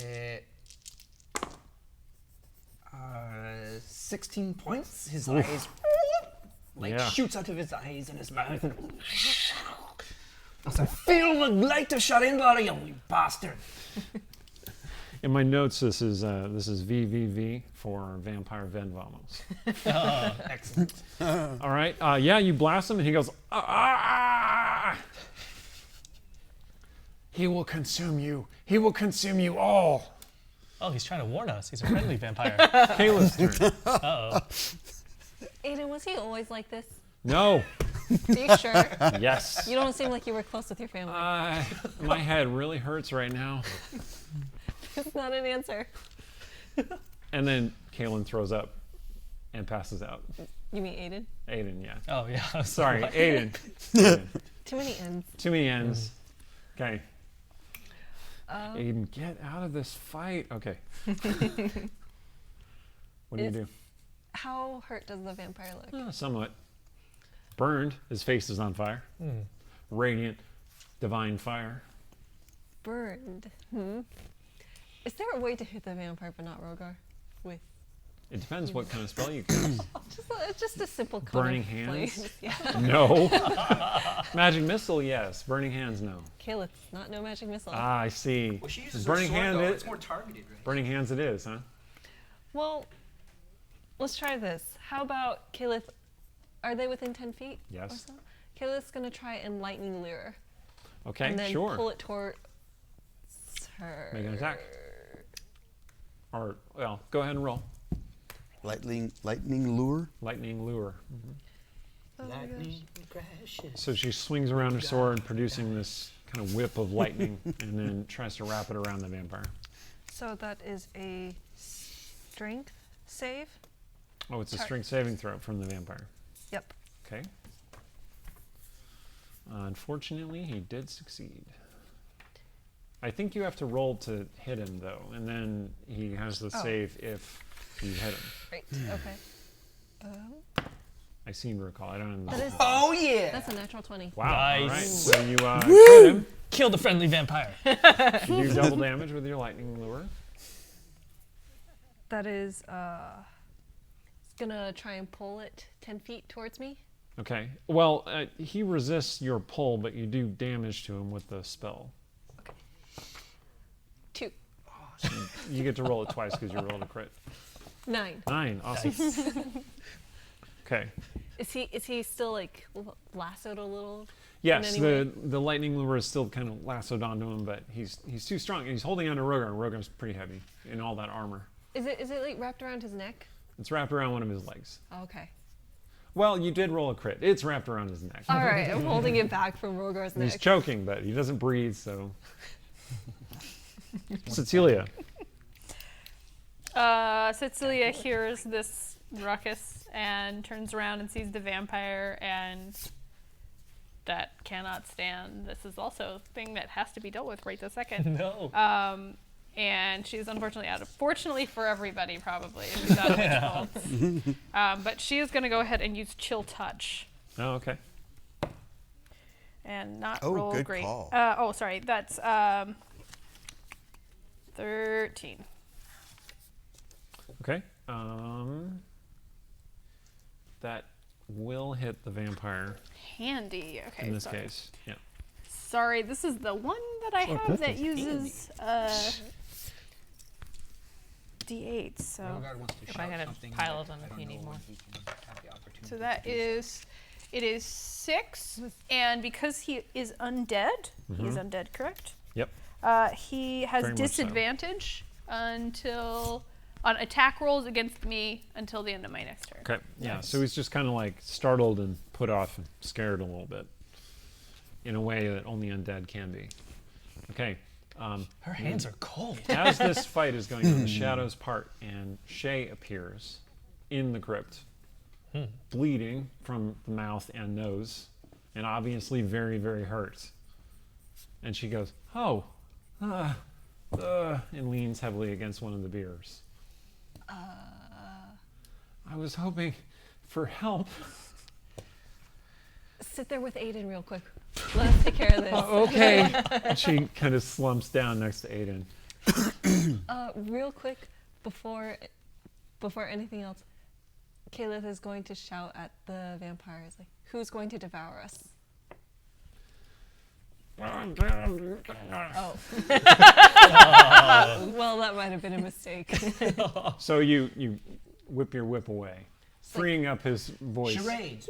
maybe not whip it away, but like ease off a little. All right, sure. I'm trying to describe things dramatically, but Caleb is much more conservative than that. Okay, you free up the vampire, and he says, "Vengeance, he will devour you all." Really, Bulldog. So, up above, you see Shadowbane and Levia both standing on top of the mausoleum, victorious, but obviously very drained and beat up. And you hear this loud, cold, mocking laughter that seems to resonate around the courtyard. So this is the three of us. So three wait, of we're you. up above again? Yeah, Okay. up above again. Did you do your hideous laughter again? Okay, so I have a really low initiative, so I'm not able to act. Right. I'm just describing what's Okay. going on, but you were asking me a question, which is why I paused. Okay, sorry. So Okay. do I get to go first? Well, okay. So you hear this mocking laughter, and then a voice says, "Oh, you fools! You've done exactly what I wanted, and now I can have my revenge." And you see this man. There is a convenient lighting flash. You see a man standing at the top of one of the walls in a black, tattered cloak with an arm wrapped in what looks like bandages, and he has this faint, bright streak of face under his mask, which looks like, now that you have a good look at it, a night mask. And Also, like to get better sleep. That kind Sturge, yes, exactly. Sturge, you have this shock of recognition that that's exactly the figure that you saw attacking Lady Kiko. So we recognize what a night mask is, but maybe you'd want to. So the Night remind the Masks are the thieves guild that rules the Westgate underworld, and they have not been on stage yet so far in this adventure, but they were working behind the scenes, and now they're making their master move. So Levia and Shadowbane turn toward him, and the sword in Shadowbane's hand suddenly disappears and reappears in the Night Mask's hand. And the silvery fire turns into black fire. Whoa. And then he leaps toward them. Is there some sort of Arcana check or something so I could figure Sure, out you what's can make an going Arcana on? check. You bard who right. knows everything. I do. Well, if I roll well enough. Does 14 tell me anything? You're not sure what that is that could be doing that. You know, Eldritch Knights can summon swords like that, and if they are attuned to them. But you saw Kaelin do that, or Yeah. Shadowbane do that, and now you've seen this guy do that with the same sword. Yeah, that's the confusing That's part. the thing that's confusing to you. Anyway, Stung, what action do you want to take? So I look at Kaelin's face. Does he seem? Well, he's wearing a helmet, so Does his posture suggest to me like surprise, or is he like happy to see this potential ally of his? oh no, no. No, he looks Okay. weary and beaten up, and like, oh no. And also, I have no weapon. You see his black axe stuck in the ground next to you. I saying. see. How convenient. Yoink, it's mine now. Thanks, Kaelin. You came to bury the hatchet. Yeah. Big hatchet. Aye. I feel like, I mean, that would make sense. I also kind of want to like restrict the movement of this new player in the game. You said he appeared on top of the wall in the distance. Yes. And now he's leaping toward the mausoleum. Oh, leap? Whoa, Sort of flying. Oh, leaping, flying. Leap. How far Controlled away? falling. Controlled falling. How far away is he from me? He is 65 feet away from you. Oh, 65 feet. Can I just throw Kaelin's axe at him while he's in the air? Can. Oh, dang. Okay. I'm gonna spin on both hands. Oh man. All right. This Grab the axe is not axe. made for throwing, so you're gonna have disadvantage. All right. But you are very strong, so Oh, too bad I can't inspire myself. Okay. you got this. Yeah. Eye of the Jigawolf. That's right. Okay, so that's 10 plus. 18. Yeah, my attack bonus would be an 8 total. So that would be 18. 18. Wow. All right. So yes, the axe goes true to target, and it does clip him in the shoulder, knocking him spiraling. And then he does land on the mausoleum, but you totally ruin his entrance. Yes. Go ahead. It does. Well, it's a great axe, so it's D12 damage D12, okay. plus your strength modifier. Okay, D12 plus. Artemisia, you're next. It's gonna be 15. Jesus. Okay. Was the axe magical by any chance? Yes, And what is the modifier on that axe? I am recording that. Okay, all right. Okay. Well, choosing your own target did not work out well last time. So she's gonna lightning bolt the same guy that Stong threw the axe at, because she trusts Stong. Yes. He is on the mausoleum's rooftop. Are you okay hitting one of the other people as well? So who else is on the rooftop? Levia and Shadowbane are on the rooftop. Yes. Well, she was trying to hit Livia before. Go ahead and roll. Or rather, they have to make saving throws. So here we go. Livia, oh Livia. Wait, but does she get to decide like who gets hit first, or do they all get hit by it? They're all going to get hit Oh, by I it. see.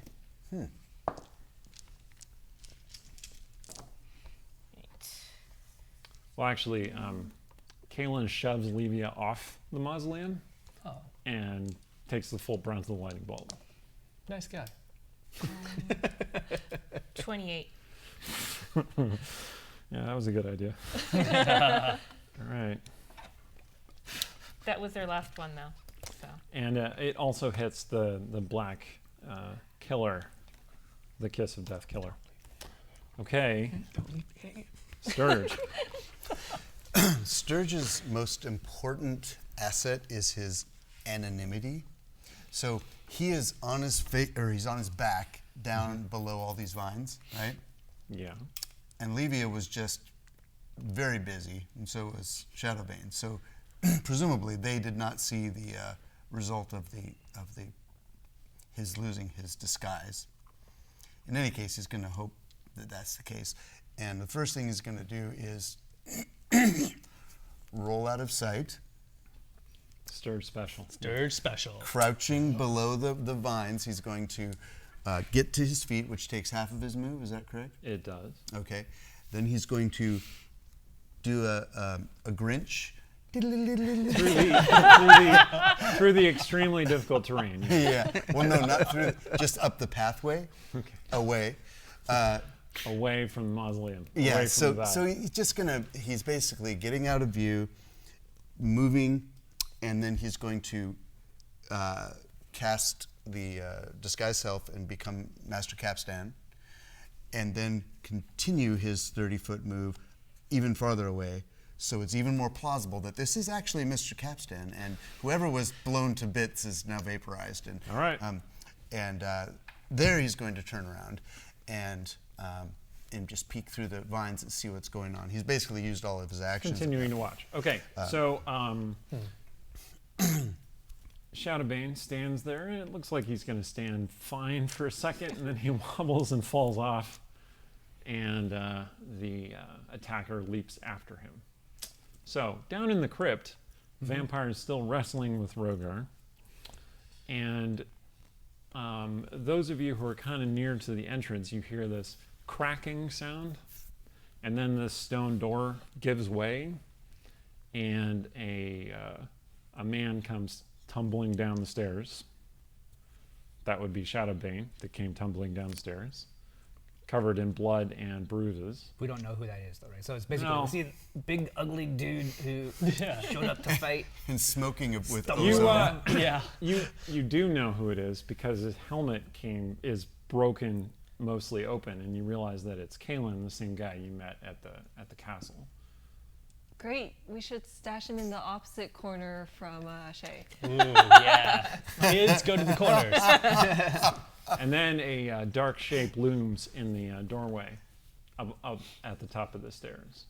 And it says, "Here, little Shadowbane, it's time to die." And the Kiss of Death Killer starts descending the stairs toward you.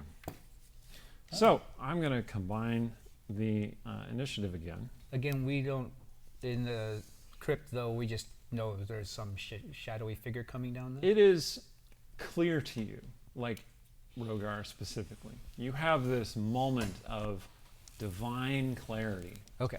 that this is the entity that the vampire was talking about. The vampire reacts to it in Rogar, some way. yes.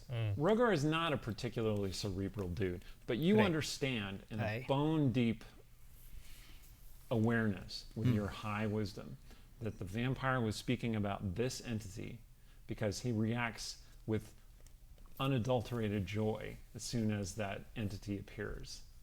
Okay. And you see the man coming down the stairs in the black cloak with a little piece of it missing from where it was torn off.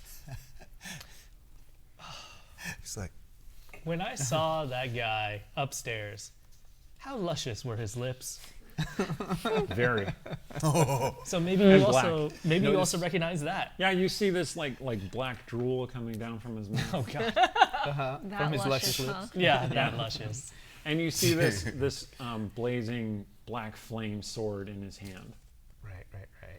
Some cool goth music playing. Okay. All right. So And he looks at the rest of you and he says, "Who are you?" it's like no fielding in a black. No. So, all right.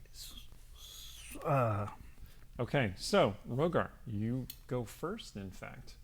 Well, I'm still being grappled by the. Well, the vampire has let go of you because what's the point now? You're all gonna die. Oh.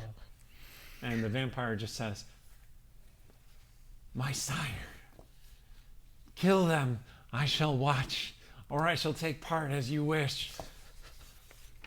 Kiss of Death Killer totally doesn't care. Just not at all aware of it at all. Rogar, what do you do? Well, first of We're all, I running think, out of time. So right. I think my spirit guardians is still flying around. It's a 10-minute spell, and I don't know. Has it been 10 minutes?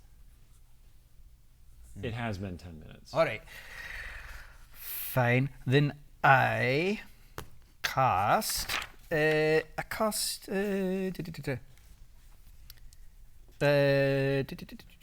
Oh, prayer of healing. That takes some time though. All right. I can go with someone else if you need a second. Yeah, go with All right, someone else. Stong. All right, so you see the Kiss of Death Killer descending into the crypt. How injured does he look? Not especially. Not especially. Oh, he did so much damage. No, it's like he was fresh when he came into the battle. Okay, okay. And then how far away is that entrance, and is there like a clear pathway? Because I can't actually undo the plant growth. No, there isn't really a clear pathway. You seem to have really blocked yourself off from getting in there. How far is it from the clear path to the pathway, or to the entrance? 30 feet. 30 feet. How far can I throw Artemisia? How much do you weigh? You don't really know No, until I'm not you gonna try. do this. Oh, I don't want to do this. Do you have, okay, let me think about this real quick. I mean, she's kind of slender. Do you have anything that would be of greater assistance once I get you closer? Well, I mean, If I get you closer? she's at magic missile point. Magic missile? Maybe at this point it's I can just narratively say that you are hacking your way through and trying to get through the plants because we're almost out of time, and so I'm just gonna go to make everyone who's right there, like Cecilia and Calith are right there. Small retconny point, but lightning bolt sets everything flammable around it on fire. That's so true. Maybe All right, the so plants the are on fire. so the plants are Oh, on nice. fire. Yes, you want to wade through the burning plants. Yeah. Awesome. Just real casual. Yeah. All right, yeah, you start hacking your way through, right? And it's hot and miserable, but you gotta save your friends, right? Yeah. This is absolutely. the desperate I'm coming to save my friends moment. Yeah. Okay. Okay. So So I'm gonna go back to the people mostly in the crypt. So Caliph, All right. Caliph is Aiden going is out to, of commission. Shay is Yep. out of commission. Shadowbane is struggling to get up. Well, Caliph is going to burn a 3rd level spell slot to do Hold Person, and she can do it on the vampire and on the Kiss of Death Killer. Okay. nice. Wow. And that's going to be a Wisdom saving throw. I'm just gonna check real fast. Oh. Do we have Okay, I want you to know vampires are not humanoids, so hold person doesn't affect them. Cool. She's not going to burn a 3rd level spell Yeah, slot. I She's thought gonna you'd do probably the want to Kiss do of Death something Killer. else. Okay. She's still going to try and paralyze the Kiss of Death Killer. Okay. Okay, your spell doesn't seem to affect him. Which spell? Hold Person. Hold person. Oh. All right, Great. Cecilia. Cecilia is going to turn around and Eldritch Blast that guy. Excellent. She's going to pull out her rod, the one that looks kind of like a permanently bloodied moan, and aim both beams right at that guy, because Sacred dude's to the heart of stalking the down person. at you and you really want to get out. Yeah, Like, he's blocking the only He's way the out. only way out.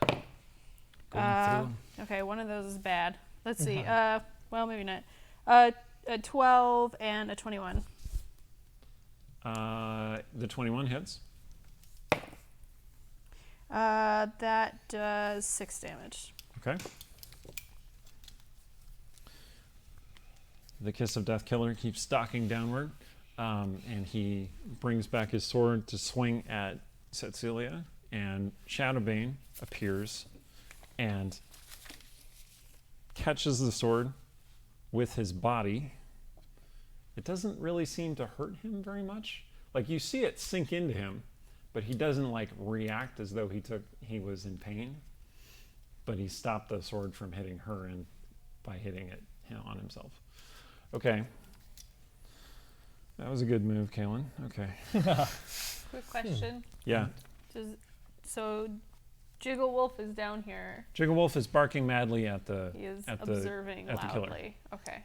Well, Can you he command darts Jiggle? forward to bite at the creature, Okay. at the guy. Oh, okay. He does successfully bite the Kiss of Death Killer. Like the guy contributing members to the team. the guy cut into Shadowbane and a blow that was meant for you, and then kicked Shadowbane back down the stairs. And then the wolf intercedes and distracts the Kiss of Death Killer with some actual damage. More damage than Shadowbane himself dealt. That's gotta hurt. I Okay. wanna ask My the delayed wolf- action? Can I? Well, Rogar, so it is back around to your turn. And you feel strangely calm.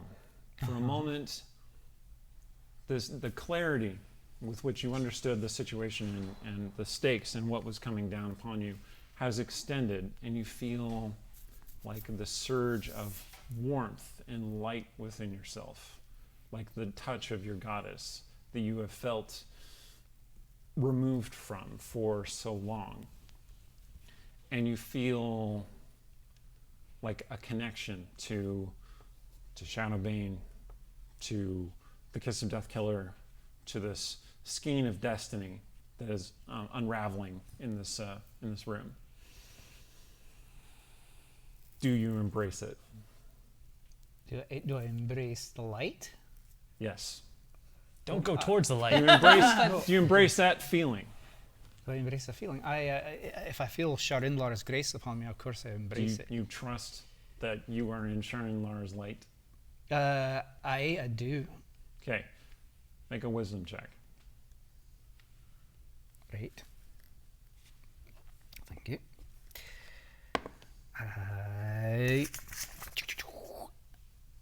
That would be 17. Excellent. So, you're thinking of all the attacks you could do, what you could do to stop this entity from coming, and it raises its sword, and you just put your hand out as though to stop it, and then you realize that he's no longer holding his sword.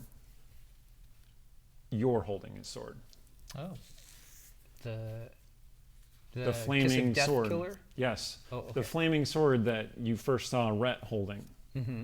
And the black flames wink out and become surging golden flames. And the symbol on the hilt becomes that of Sharinlar. Sweet. You just stare at it. Sweet. And Oh, sick. the vampire who is, prostrate next to you See if the flames fly out. looks at its sire Zap, and looks shoot. to you and is like, what the? And then the sword bursts with light and the vampire just disintegrates away. And the Kiss of Death Killer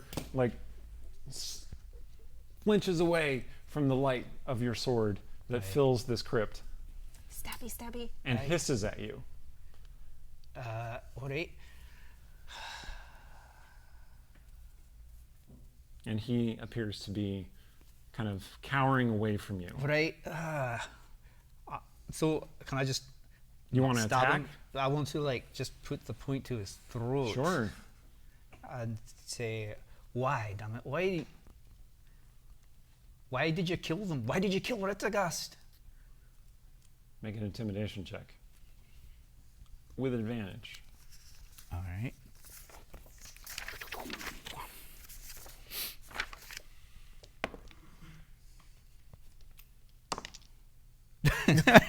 Inspiration. Well, he already had advantage, so the Yeah. So Aaron With a asked if we 7 could and a assist, 2. or anybody there could assist. But I'm so intimidating at 4'2" and my. So you make this, But I have a flaming sword, so. I gotta look at my other sheet. Sorry. you make this demand of him, Aye. and he does not say anything. But who else wants Let's to? just assume I'm not very speak. intimidating. Cecilia wants to speak. Yeah. I'm not sure what Cecilia is going to say, but obviously this guy is bad news. And can I wake up my Pact Blade? Yeah. All right, so I wake up my Pact Blade because otherwise I'm just a lady standing there with her. I don't know. I still have my rod. That's pretty creepy. Is Maybe it- I'm just gonna put my rod up under his chin, and I'm going to say in a voice that carries through the splintery mask, he asked you a question. Why don't you roll an intimidation check? charisma character. That's a 20. Ooh, Oh, nice. nice. Nailed it. He says, "You. This isn't possible." Ah, and That's absolutely he possible. rolls away from you as though to flee. You can make attacks of opportunity if you want to. I go to hamstring him with the. Go ahead and attack. Can I also? You have your pack blade, I assume. Especially You, since I'm I down went with with my, that rod. my well, you rod got the up rod under and the chin. blade, is what I'm saying. Can I Eldritch blast him up the chin? Sure, I'll allow it. Both beams or only one? Both beams.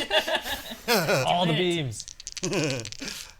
Yeah. I'll do that just in case. He's in so much trouble, you guys. Yes. That's a 27 and Ow. a 26. I already Nice. used. Nice. Now watch. All right, well, those both hit. So a 10, 8, it's 18 total. Okay.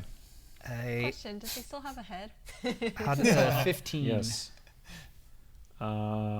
15 will not hit. You narrowly miss him. You said 18 Bastard. total, is that what you said? Okay. 18 total. I have a question. What is Cecilia thinking while she does this? Like she was in her like distressed mode, PTSD. This guy is clearly like if we're dividing, this is enemy threatening my friend, and I have the very strong compulsion that we need to get out of here, because Cecilia's brain is working on we are in the snowy fields being ambushed by red wizards, and even though she knows that's not what's going on, like there is this very intense compulsion to to do this thing, and to keep her friends safe. And in this case, this is clearly important to Rogar, and that guy's being a jerk. He's being a hard jack in Realm's terms. All right, so Educational. the killer rolls away and melts into the shadows, disappearing. No, it doesn't. Fuck that. Oh, Sorry. Okay, 13, you can In get away with realms, one you F. say- Harass. What is it? you say slarn that. Schlarn that. Schlarn That just trips out the tongue. Yeah, peely wally. All right, here we go. Here we go. And then you did. No, I he's just got- I blast a guiding bolt after All I right. went into the darkness. All right, you attack the darkness, you blast the wall, lighting up the stairwell, and he is indeed gone. But you are still holding the sword. Well, fat lot of good that does too. So, I mean, That has great. been satisfying. I would like to destroy that person. Yep. Just- Kill But them in fire. maybe. But I feel, well, it was nice to feel Sharonlar's grace, that's for sure. And you feel So- something. You feel something more than Sharinlar's grace. You feel like another hand over your hand on the sword, even though no one is there. Oh. Reach back. Give it a tickle. I do something Not dramatic, with me. and someone's got to step in it every time. Sorry. Maybe we're in private. I'll reach back. And I think with that, that's where we're going to leave this first arc of the campaign. All right. You've got a lot of explaining you. to do. when I get back, but that can be off stage. So, thank you to my players for sticking it out. This was fun, Yeah. and we have more things to explore in the dark city of Westgate. Thank you to you, Gen Con, for hosting us. This is a great space. We love playing here. Thank you to you, our audience, for sticking with us this long. Please come back for more. You know, Rogar's got to explore the meaning of this new power that he's awakened in himself. Cecilia's got some things to work through. We got to figure out what the wolf's name is eventually. Yeah. All kinds of stuff. He can tell us whenever he wants. Whenever he wants to say something, it's fine. And there are more intrigues waiting. Thanks. And thank you to our sponsors, Yes. Idle Champions of the Champions. Forgotten Realms. They do good work. They do good stuff for us. We want you to go play their game. It's real fun. Go And check out Havilar. She releases this week. Yeah. Havilar Isn't she- releases this week. Isn't she part of the new seasonal event? Yes, she's part of the Grand Revel 3. Cool. You'll get your stuff. I'm going to give you a brief teaser for the next arc. It's going to involve some secrets from Sturge's past. The resolution, or at least progress, of the Lilton intrigue, because Cecilia is bound and determined to get that man away from her sister. I'll help you.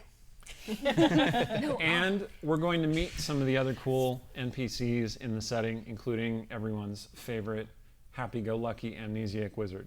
So, thanks, and we'll see you back next time. Awesome.